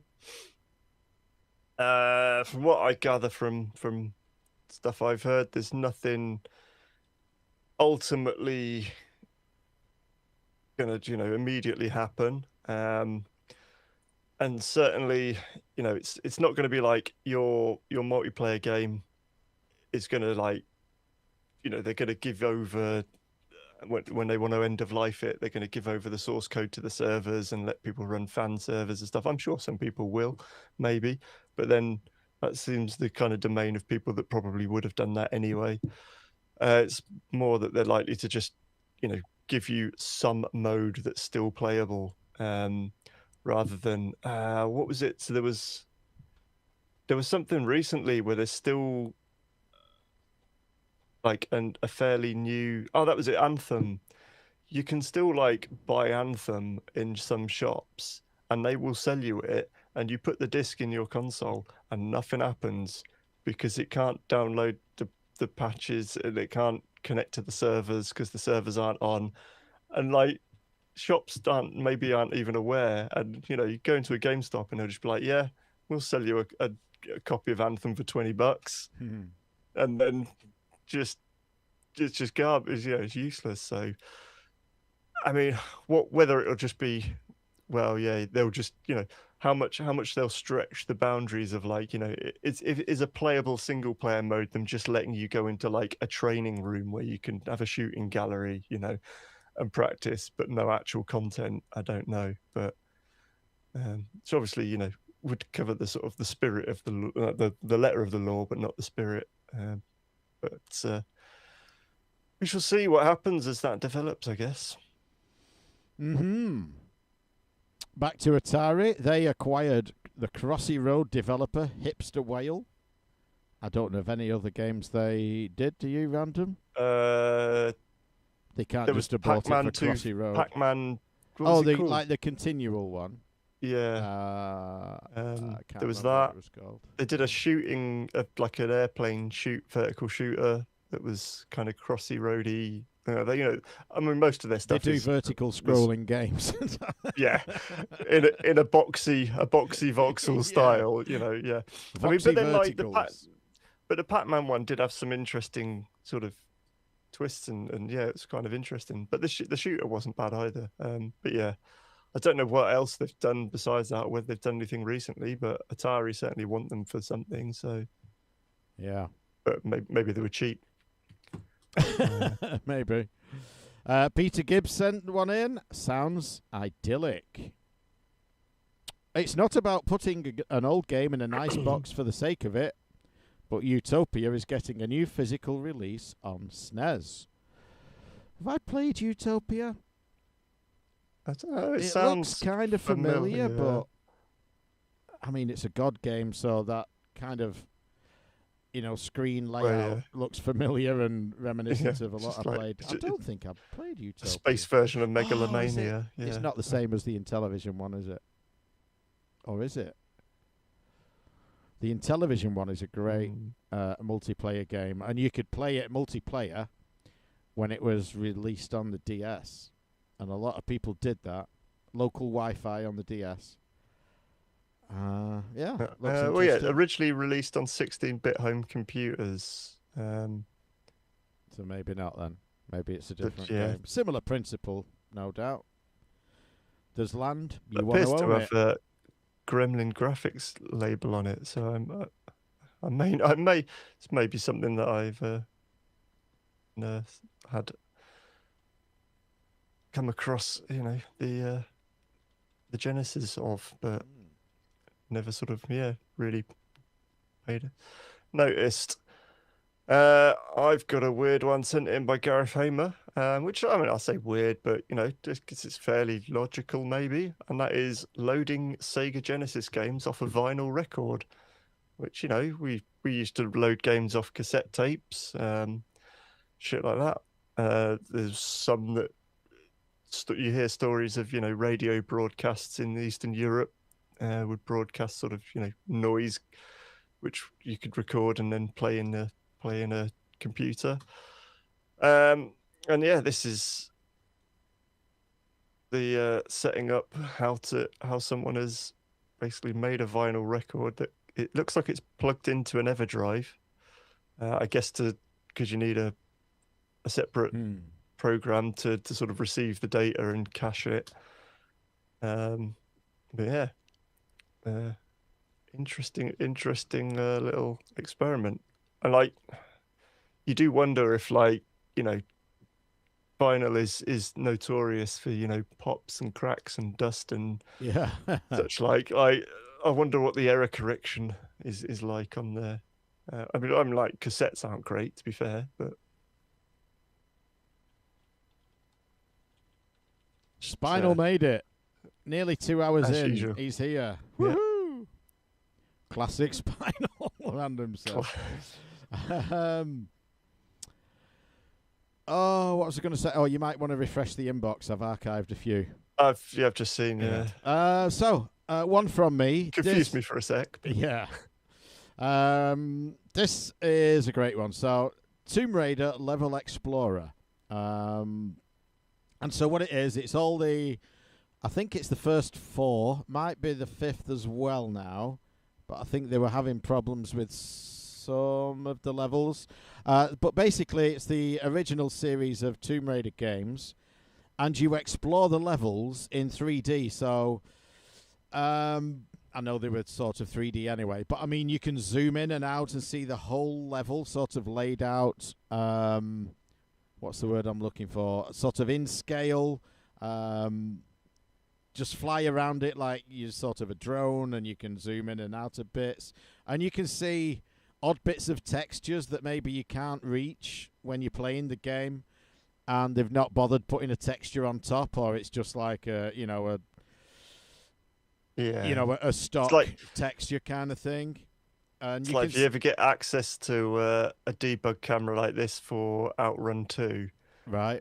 If you look backwards, there's just basically, even though it looks like the game's made out of 3D models, there's just basically nothing. Like all the polygons are invisible backwards because it's Outrun. You're only ever able to go like forward, one direction, like go forward. Yeah. But also on this one, there's some descriptions on some of the levels as well, and you can find little rooms that you don't get to in game, and maybe they wanted to make it part of a level, but for some reason decided, oh no, we'll just block that wall off, but like the room is still there behind it kind of thing. So really interesting, especially if you're a huge Tomb Raider fan like myself.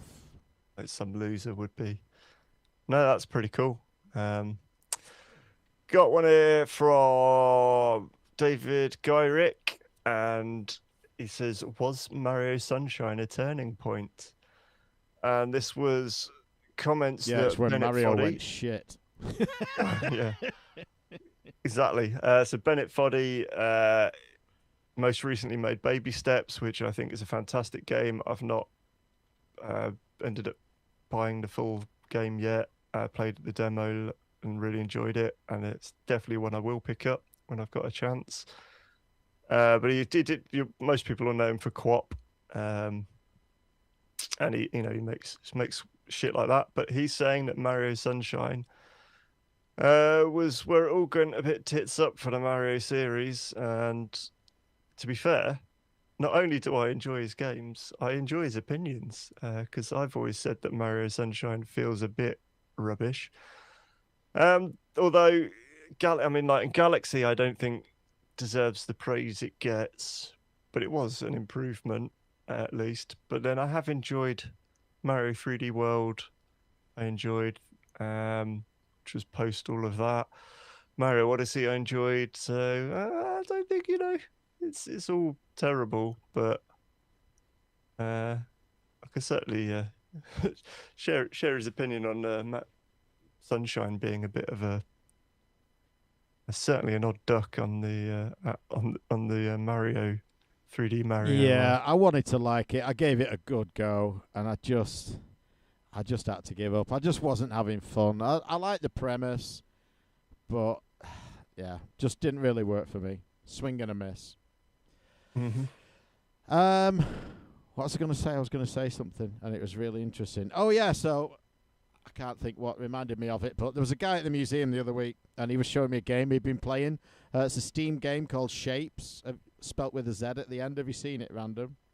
No. So it's like a factory building game, and so like the first level, you start off, and you've just got a huge blank screen, and it says, right, make blue circles.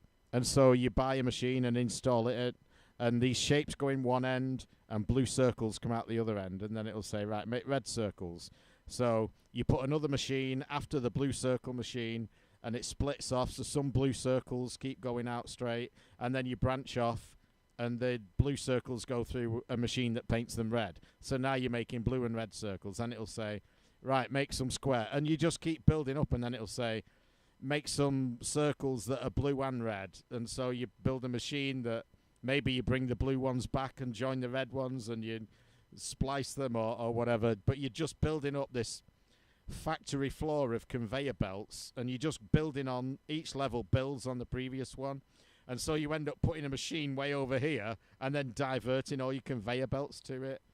I mean, he's pretty far into it, and it just looked fucking mad. But I mean, building it up from scratch would be, it would be pretty self-explanatory and pretty simple to build up. But once you get really complicated like that, it just looks mental.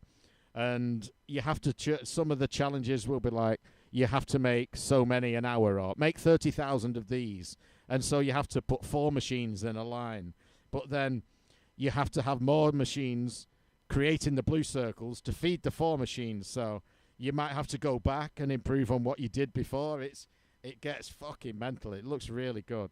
It does look interesting. And aesthetically, it reminds me of Box Life which was a DSiWare game, which was that was a game that shouldn't have been like at all engaging, but really was, where it just gave you like, an unfold, like a series of squares, and then you had to work out how to roll them up with the stylus to make them into cubes, like it's like a net, an unfolded cube, and so like you're just doing, and like that was mad. But yeah, Box Life looks fucking cool. Also, it's 85p at the moment.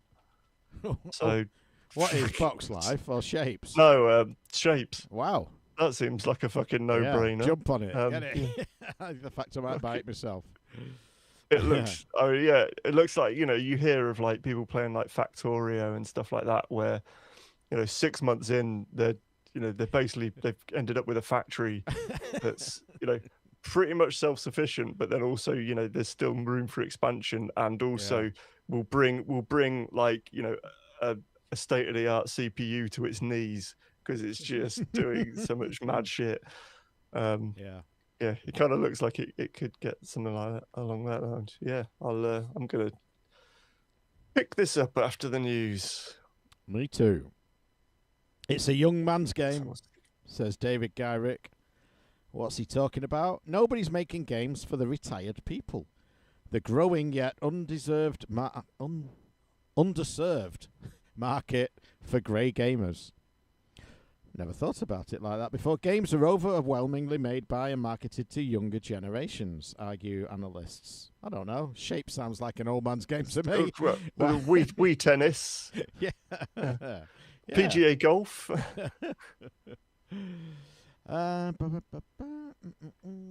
Just skimming through. Yeah, I mean, I suppose they were never like directly marketed to them, were they? I suppose. I guess not, and I guess we're old people who play games, but we've played games since we were young people. Yeah, so. But then, there weren't that many younger than you.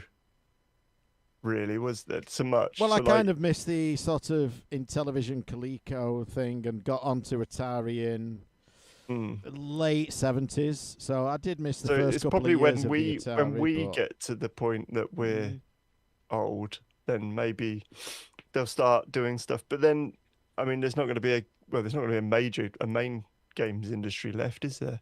No. And in fact, I asked Simon Butler a question. So if you don't follow Simon on Facebook, do so, because you can give him topics for Dinosaur Pie. You can ask him questions on his Facebook. And I asked him, because we talked, before about the death of the mainstream industry, and we know he's a massive proponent of the indie game industry. And I said to him, at what point will the indie scene take over the mainstream game scene, and would you want to stop that from happening? And you can hear his answer. Well, you will have heard it in Dinosaur Pie already. But it is interesting, that the indie scene could end up, with a bigger sort of overall revenue than the mainstream, I mean, they're doing the best to kill themselves, the mainstream. It's ridiculous, really. And then there's all these indie developers, contributing to the overall scene. Whether it ends up being a bit self-limiting because of discoverability. Because it was something like the last Steam Next Fest, there was 4,000 games in the Next Fest. And so finding your way through, how are demos going to stand out in a week where there's suddenly 4,000 demos that week? Yeah.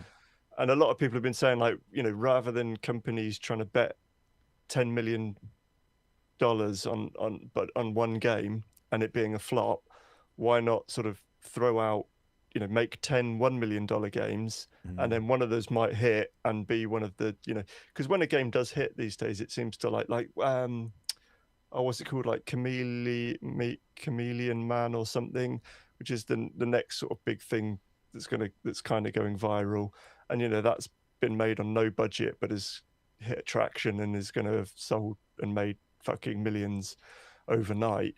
And it's like, yeah, if you make 10 of these $1 million games and then just throw them out, and one of them might stick, and then make all the money and do better than that the one $10 million game. But then it's like, if everyone does that, then your Steam Next Fest goes from 4,000 games, which is far too many, to 40,000 games, which is then like insane. So like, how do you sort of do it? And it's and it's kind of cyclical, though, isn't it? I mean, we started with bedroom coders and then went mainstream, and now we're coming back to bedroom coders, and at some point it will go back to mainstream. It's just the natural order of things, I guess. But had you watched the excellent Jeff Minter documentary, Heart of Neon, you would see Jeff's comments on his spell of making mobile games, iPhone games, about the iOS games and stuff. Yeah, he does talk about that, and I won't spoil it for you. You can watch it. Well, yeah, you should I know because it's you that bought it. Well, yeah. From discussion at the time, and and I've had discussions with him as well, personally, as well as just like on Yak Yak forum and stuff, and it's it's not just unique to him, but it was in the middle of iPhone gaming just became a race to the bottom, and everyone was just racing to go to 99p, and like then no one was making any money. You had to like be an EA and be able to market something, and then get 10 million people to see it and want to try it, because 99p, a lot of people would just go, fuck it, I'll try it for 99p. But how many people will have come across Jeff Minter's games other than the 30 people that were hanging out on his forum at the time? How many people bought New York Toy Fair, the game, on iOS and Android with unskippable ads from Gimpy Software? Black ZC in chat says he's trying to think of a small dev who has a massively popular online game like RuneScape.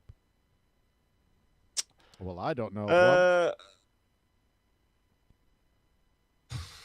I don't know about because like RuneScape, like sort of massively persistent online stuff. I don't know. There's online multiplayer, plenty of online multiplayer, like indie games that are big hits. The Guild Wars developers independent? No, I don't think they are, but they're not really indie. Don't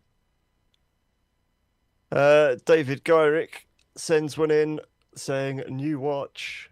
It has a cool design. It does have a cool design. It's one, we often come across these watches. They seem to be getting more and more plentiful, licensed games themed watches. This is one based on Missile Command. It looks pretty fucking cool, I have to say. It is £464 though, so that can go and fuck right off. I don't know whether anyone would have sent it in. I didn't end up in the end because I was doing something else. But G-Shock announced for the 30 years of Pokemon, a collaboration, Pokemon G-Shock, and I kind of like it. And I kind of like, it's very. It's not at all like a mature, man's man G-Shock type thing. Rugged, yeah. It is, it's kind of translucent white, and then there's like a Pokeball where the seconds sort of timer is, and with a Pikachu lying in it, and the hands are like green and red and blue. But I just think it looks quite nice. But then I think that's going to be about 250 quid and probably limited and scalped to fuck. And who knows? Yeah. But yeah, I've kind of been thinking about getting G-Shocks again. Yeah, and I've been looking at like the more fun colors and things like that, but we'll see. Yeah. David Gyrick says, verify your games. And this is Epilogue's Retrace app now lets you check if your SNES carts are legit. And is this using the... Yeah, it is. It's using the device we mentioned earlier, the SN operator that you plug into PC, put your SNES carts in. There is an app, apparently, that will tell you if it's genuine. I've only ever been victim to one fake cart, and it was a GBA game. I think it was a Harry Potter one. Bought on eBay for the kids, and it would crash in the same place every single time, no matter what you did up to that point. And it was maybe an hour in or something like that. It just crashed and wouldn't go any further. And there was no branding on the. If you look at on the GBA game, you can see it says Nintendo on the traces. There was nothing there. So that's the only time. I think I bought it off eBay. That's the only time I've had a fake cart, to my knowledge, anyway. I've got a couple of bootleg Neo Geo carts, arcade carts, and which were quite common, even at the time. And yeah, I bought them knowingly that they were and priced accordingly. Yeah. There's not really generally much wrong with them, I don't think. I did get a Metroid Zero mission for the GBA. That turned up, and it was obvious it was fake. It's kind of like labels been printed on a laser printer. I think the save, just didn't work, didn't save, which of a bummer for a long game like Metroid. So obviously, asked for a refund, and then like the seller's like, yeah, just destroy the cartridge. So yeah, it's probably like. Yeah, used to people not knowing and realizing, and then when they do, they're just like, okay, yeah, here's your money back. Sorry, feel free to destroy it. But I mean, I guess I don't know how. I mean, it was a big problem, wasn't it? GBA and I think DS to a degree. But then it seemed to be that as AliExpress came along, that's flooded with them. But then they're obvious like reproduction stuff, rather than maybe trying to scam so much. I don't know. Got one here from David Gyrick. It says PlayStation 2 expensive, and yes, that was so the price hike that was last month or the month before that we discussed briefly at the beginning. So they had a big boom in sales when they announced that, because everyone was obviously buying the consoles that were in the market before the price went up, and then funnily enough, they've had really shit sales since then, because everyone's already bought one rapidly, and then everyone who hasn't bought one isn't going to buy one now that it's more expensive. So yeah, it's interesting as well with Xbox what they're going to now. They've just boosted. They weren't selling any Xboxes anyway, so are they just surely they're going to sell even less than zero. Like, well, you can't go less than zero, but yeah, it's on the GTA 6 thing, the sort of where they are for Xbox and PS5, came out that it's 8-1 for PS5 pre-orders over Xbox. Wow. And Xbox were like, but it's all right because we still hit a record pre-order, and it's like, yeah, but if that's a record, then and they're doing 8 times more than you. Like, Xbox's problem is they keep banning people who call them microslop. Half their audience has gone. Well, that's their own fault. Yeah. One here from David Gyrick. It's called Book. It's a trial that I'm not very aware of, so it should be interesting. And this is one that is interesting. It's a story like him I'm vaguely aware of, but someone has written a book about it. So this is a book by Simon Parkin. It's called Trial of the Space Invaders, The Case That Changed Video Games. And basically there was some argument about who invented video games. Magnavox thought they did. Nintendo thought they did. So there was a legal case. You can read the book. The link will take you to Amazon. Hardback is £22. Kindle is $12.99. The audiobook is free with an Audible trial. Yeah, might be an interesting one to pick up. That I shall have a look. Have a wee look. David Gyrick sends one in about Pokemon. As we mentioned, there is a 30th anniversary coming up, so everyone's trying to get in on collaborations, and this is some more Lego sets that are coming out.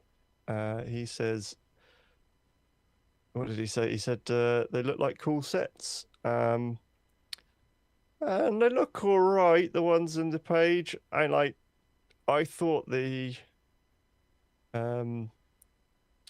one that they announced recently that was like sort of a statue of the 3 starter Pokemon, well, the final evolutions of them, that looked really cool, except it was like 500 quid or something ridiculous. It was absolutely nuts. So that put me right off, but I kind of do like the Jigglypuff concert on this. Some of them do look a bit goofy, and a lot of them are like very much younger audience themed. They remind me of the Super Mario, you know how that's like a specific kind of play set, and it's not so much like about building models. It's like a whole sort of game around it. Sort of some of it reminds me a bit of that. Yeah, all right, maybe. So one here from Peter Gibbs, and he says because cartridges, and the it's a rumor. The headline has in red or pink, rumor, Sega might be releasing a low-cost handheld with removable game carts. Now, this story seems about as reliable as something you hear down the pub. So, an employee of a small specialist electronics manufacturer posted on Reddit, I'm loving this already, that they suspect Sega might be looking to release a low-cost handheld games console. Because somebody asked somebody something about how much might it be to license something like that. And then I think the story has come from there. Can you see... Well, I mean, is there a Sega? Could we see them releasing a low-cost cartridge-based system? Probably not. But well, I mean, the only thing I could see, so like Evercade did the Rare collaboration, didn't they? So recently? I could see them releasing cartridge collections, for something like that. But doing their own, and there's like, no, I don't. I mean, that's the. I think they probably got it, probably wrong, and they're just gonna do something with them, or like the Hyper Megatech, the little, essentially Evercade, but like little handhelds, and they come. There's a Data East one, and a Capcom one, and an Atari one. Yeah. I could see that, like a Sega one of them, that kind of thing. But yeah, I don't think Sega themselves would bother. I don't know. Well, yeah, no. Well, obviously everyone wants them because they did 2 mini Mega Drives. I don't think they ever did a Master System mini, but I mean, well, you could play. Well, I mean, a Game Gear was a Master System mini, wasn't it, really? Sort of. But then, they did do that Game Gear mini, Game Gear Micro that was too small to play. Oh, my God, yeah. No, they didn't do a Master System mini, but... Saturn and Dreamcast minis would be difficult to do, too much effort. So, yeah, I don't know. I mean, like... Why too much effort, just spec-wise? Yeah, just... And things, and like, for the return... I don't think. I mean, like the bottom's fallen out of that whole market. It seems, doesn't it, a bit? Well, no fucker's got any money, and how much would it cost now? If you brought out a NES Mini now, it'd be 200 quid. Very minimum. True. Yeah. So, one from me talking about the Master System. We've seen a lot of games where, like, small games or indie games, like they've brought out. It often happens with NES stuff, but we've had a shoot 'em up. What was it? I can't remember what it's called now, but it was it was a Genesis game, and they're not just like, oh well, we've made it. It's not just like Shovel Knight where it's like, well, we've made it kind of look like it would be on the NES. They've actually just made a NES game and then put an emulate for the console or PC release, packaged it with an emulator, but they have done sort of physical versions later. Cuphead is having a spin-off adventure that they announced that was then sort of looked like a 2D 8-bit sort of platformer, and it came out that they've done it as an actual Master System game, which you don't tend to see. Like I say, it always seems to be NES or Genesis and some Neo Geo. So yeah, kind of interesting that they've done a Master System, and I think they are going to do a cartridge release as well. But I'm sure people will rip the ROM probably out of the Steam version. Yeah. One from Gareth Hamer. Is COBOL enough to make an FPS game from scratch? It is a YouTube video. It's 14 minutes long. I must confess I haven't watched it. But I mean, there's some gameplay footage there, so I'm guessing maybe is the answer. I will have to watch the rest of that video, but I mean, it's a dead language pretty much, isn't it? But there are still companies out there looking for COBOL specialists because they all seem to have gone away and moved on to other things. Yet a lot of old systems are still running it. So yeah, I will watch that video. I like stuff like that. Mm-hmm.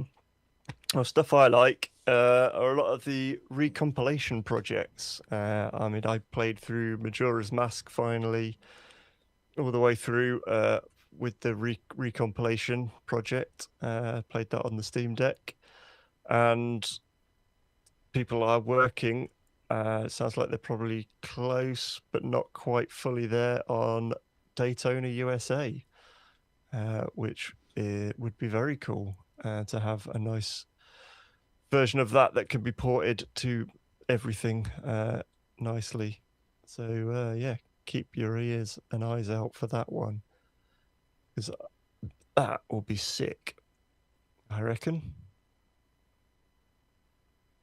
I have just sent you a message, Random.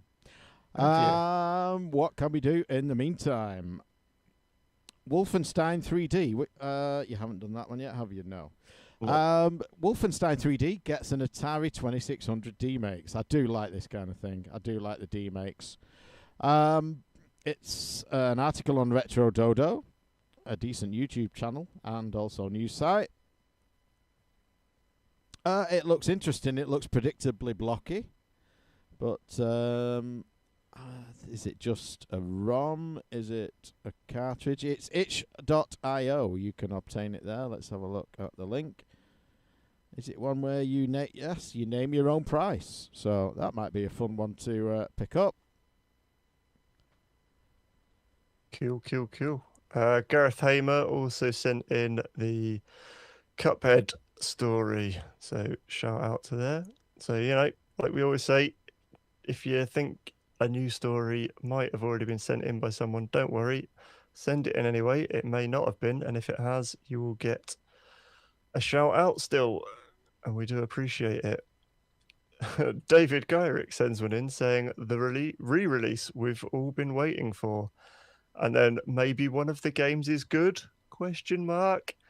This was the news that is it Digital Eclipse do all these? Yes, Digital Eclipse, who do a lot of the retro retro compilations of old games, like did all the Mega Man re-releases, the Disney Afternoon collection, things like that.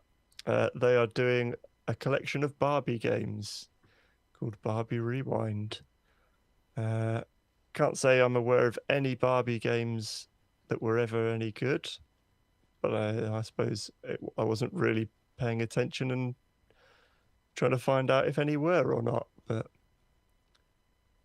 hey, if you like Barbie games, I have played play them on a new console. When you've got 3 daughters, you end up playing a few Barbie games, let me tell you. Have you played the Mary Kate and Ashley GameCube party game? No, I played a Hannah Montana game. Is the I had an unofficial Hannah Montana Nintendo GBA SP. By unofficial, I mean it was a pink GBA SP that I bought for dirt cheap off eBay and came plastered in Hannah Montana stickers, so I kept them all. Is the Mary Kate and Ashley game good? Was that what you were about to suggest? No, it's. I think it is broken as well. I think there's like bugs in it that mean you can't finish it and all sorts. What was I going to say though? No, it doesn't matter. Did you do the Code Veronica one? I did not. So this is from David Gyrick, Code Veronica remake. And there's been a lot of remakes of Resident Evil stuff, as we know. This one has been announced for PS5, Xbox, Switch 2 and PC. And they've renamed it from Code Veronica to Veronica so that it fits in the series more betterer. I mean, okay. Just... Yeah, I don't see how that works, but anyway. It's not a game I played, to be honest. Just dabbled in it a little bit, but it's one that's on the list to go through. That and Zero. I did get quite a bit of the way through Zero. I've talked about it before on the show. I did it on GameCube, and my save is just before you switch discs, or just before you jump levels, and then I start the next level with no health and surrounded by zombies, so I literally just die as soon as the scene loads, so... I need to restart that game, and also play Code Veronica, because I'm right in thinking that's one of the early ones with still the tank controls and what have you, isn't it? Yeah, it's a weird one because it was the first with full 3D environments, but it was still static camera angles and tank controls. Yeah. So yeah, it's kind of like a classic one, but not. It's because it's almost like Dino Crisis, but Resident Evil. Yeah. If that makes any sense. Dino Veronica. Now that's a game I'd play.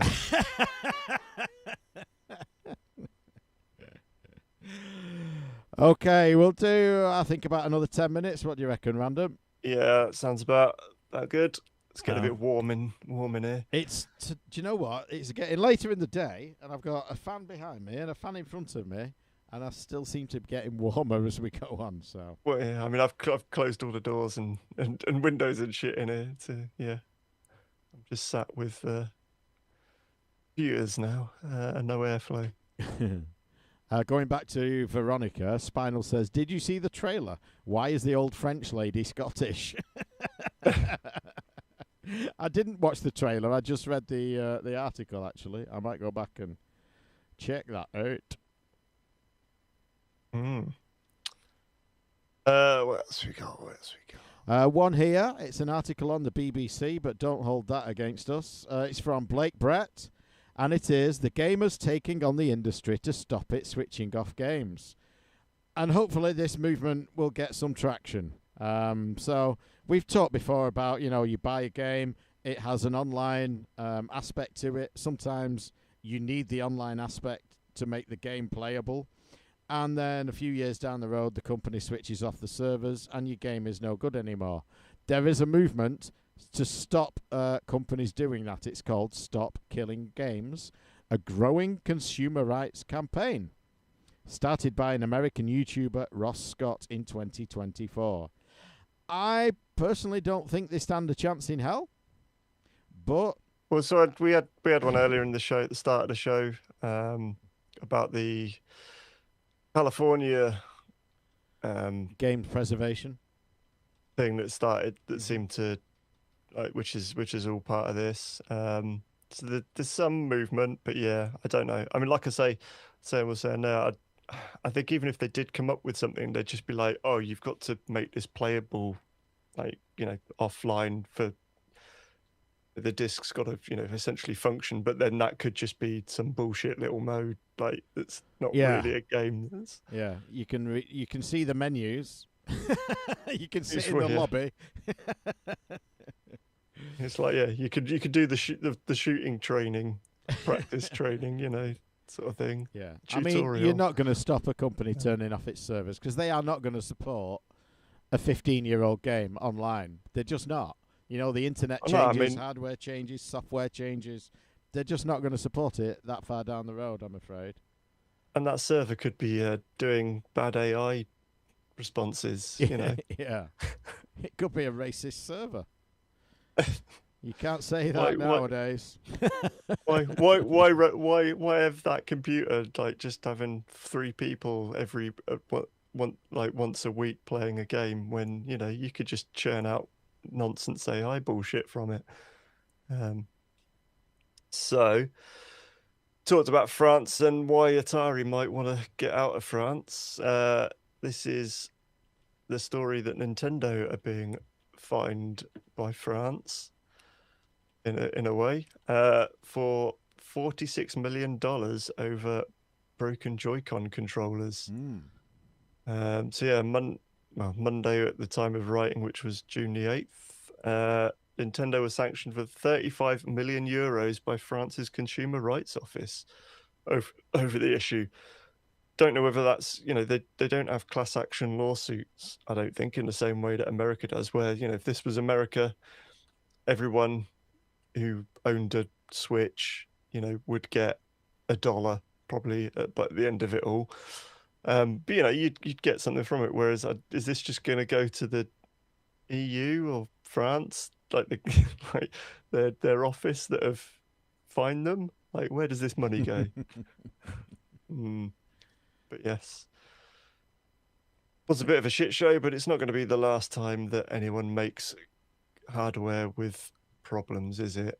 And it's not. Get away with it. So one here from Charlie. G-Skill memory module deflects bullet in apartment incident. And this guy in his apartment, and a stray bullet enters his apartment. I don't want to live anywhere where that can happen. But it entered anyway, went in his PC, hit the memory module, and got deflected and ended up somewhere. There's photos of the memory module of the PC, of him holding the bullet. He's not claiming it saved his life. He wasn't holding the PC at the time, but his PC got shot by a stray bullet. Yep. And now his insurance company have given him $65, which was the value of the RAM at the time, and said, "Good luck, mate." Yeah, to buy 16 gig of RAM. That's now £4,000. Oh, yeah. So another cancelled game that's sort of resurfacing. This is the Xbox 360 version of GoldenEye 007. That kind of was finished. You know, we got the Perfect Dark release, you know, same engine. It's kind of there or thereabouts, but never happened. But people have decompiled it now. So it now runs again, as all of these decompilation and recompilation ports do, as a native application. I don't know what it offers over an actual Nintendo 64 version decompiled and recompiled, but yes, lots of this going on at the moment. And so, I mean, it's interesting. You know, we've been complaining, you know, saying like Scott gets quite upset about the lack of modern games that he wants to play. You know, like Simon's okay with indie. I'm okay with a lot of indie. But like, you know, I just like playing homebrew too, right? Oh, yeah, you're happy with that. And I was looking like, you know, it's going to take me like 5 years to play all these 3DO games. I mean, they're all shit, but I'm not going to enjoy most of that time. But you know, case in point, you know, there's so much stuff worth playing I've not played that's either I've already got or I can get hold of very easily. Yeah, who cares whether the modern games are tits up? Yeah. Other than that factory thing, that factory shapes thing, people should still keep making shit like that. Yeah. Yeah, exactly. Yeah. And I wonder how long that took to develop. I mean, there's a lot of work gone into it in time, but it didn't take millions of dollars and multiple years. I mean, if you can afford to sell it for like its normal full 89p. price is like eight. Well, no, and the normal price is £8 or something. Right. Wow. It's like, Yeah. you know, if you can afford to sell it for that, then it can't be too bad. Yeah. One here from David Gyrick, and this is where I read out a lot of words I don't understand. It is the most popular video game characters in Japan. So let's have a look. Famitsu readers vote on gaming's most popular characters. Lots of Nintendo love to be found, it says. So, in number 1, well, should I do him in reverse? Let's do him in reverse. I'm guessing it's in reverse. Number 10 is the least, you know what I mean. Number 10, Ren Amamiya / Joker from Persona 5. Number 9, Kazuma Kiryu from Yakuza. Number 8, Slime from Dragon Quest. Number 7, Pikachu. Number 6, Leon Kennedy from Resident Evil. Number 5 is Link. Number 4 is Kirby, not Curvy, although he is curvy. Number 4 is Kirby. Number 3 is Tifa from Final Fantasy VII. Number 2 is Cloud from Final Fantasy VII. No prizes for guessing that number 1 is Super Mario. I thought Link might have been higher. Poor Sonic. Poor Sonic. Yeah, I thought Link might have been higher. And I'm kind of surprised to see Leon Kennedy in there, to be honest. I don't think Zelda sells that well. Yeah, Leon Kennedy's an interesting one to go in there. Yeah,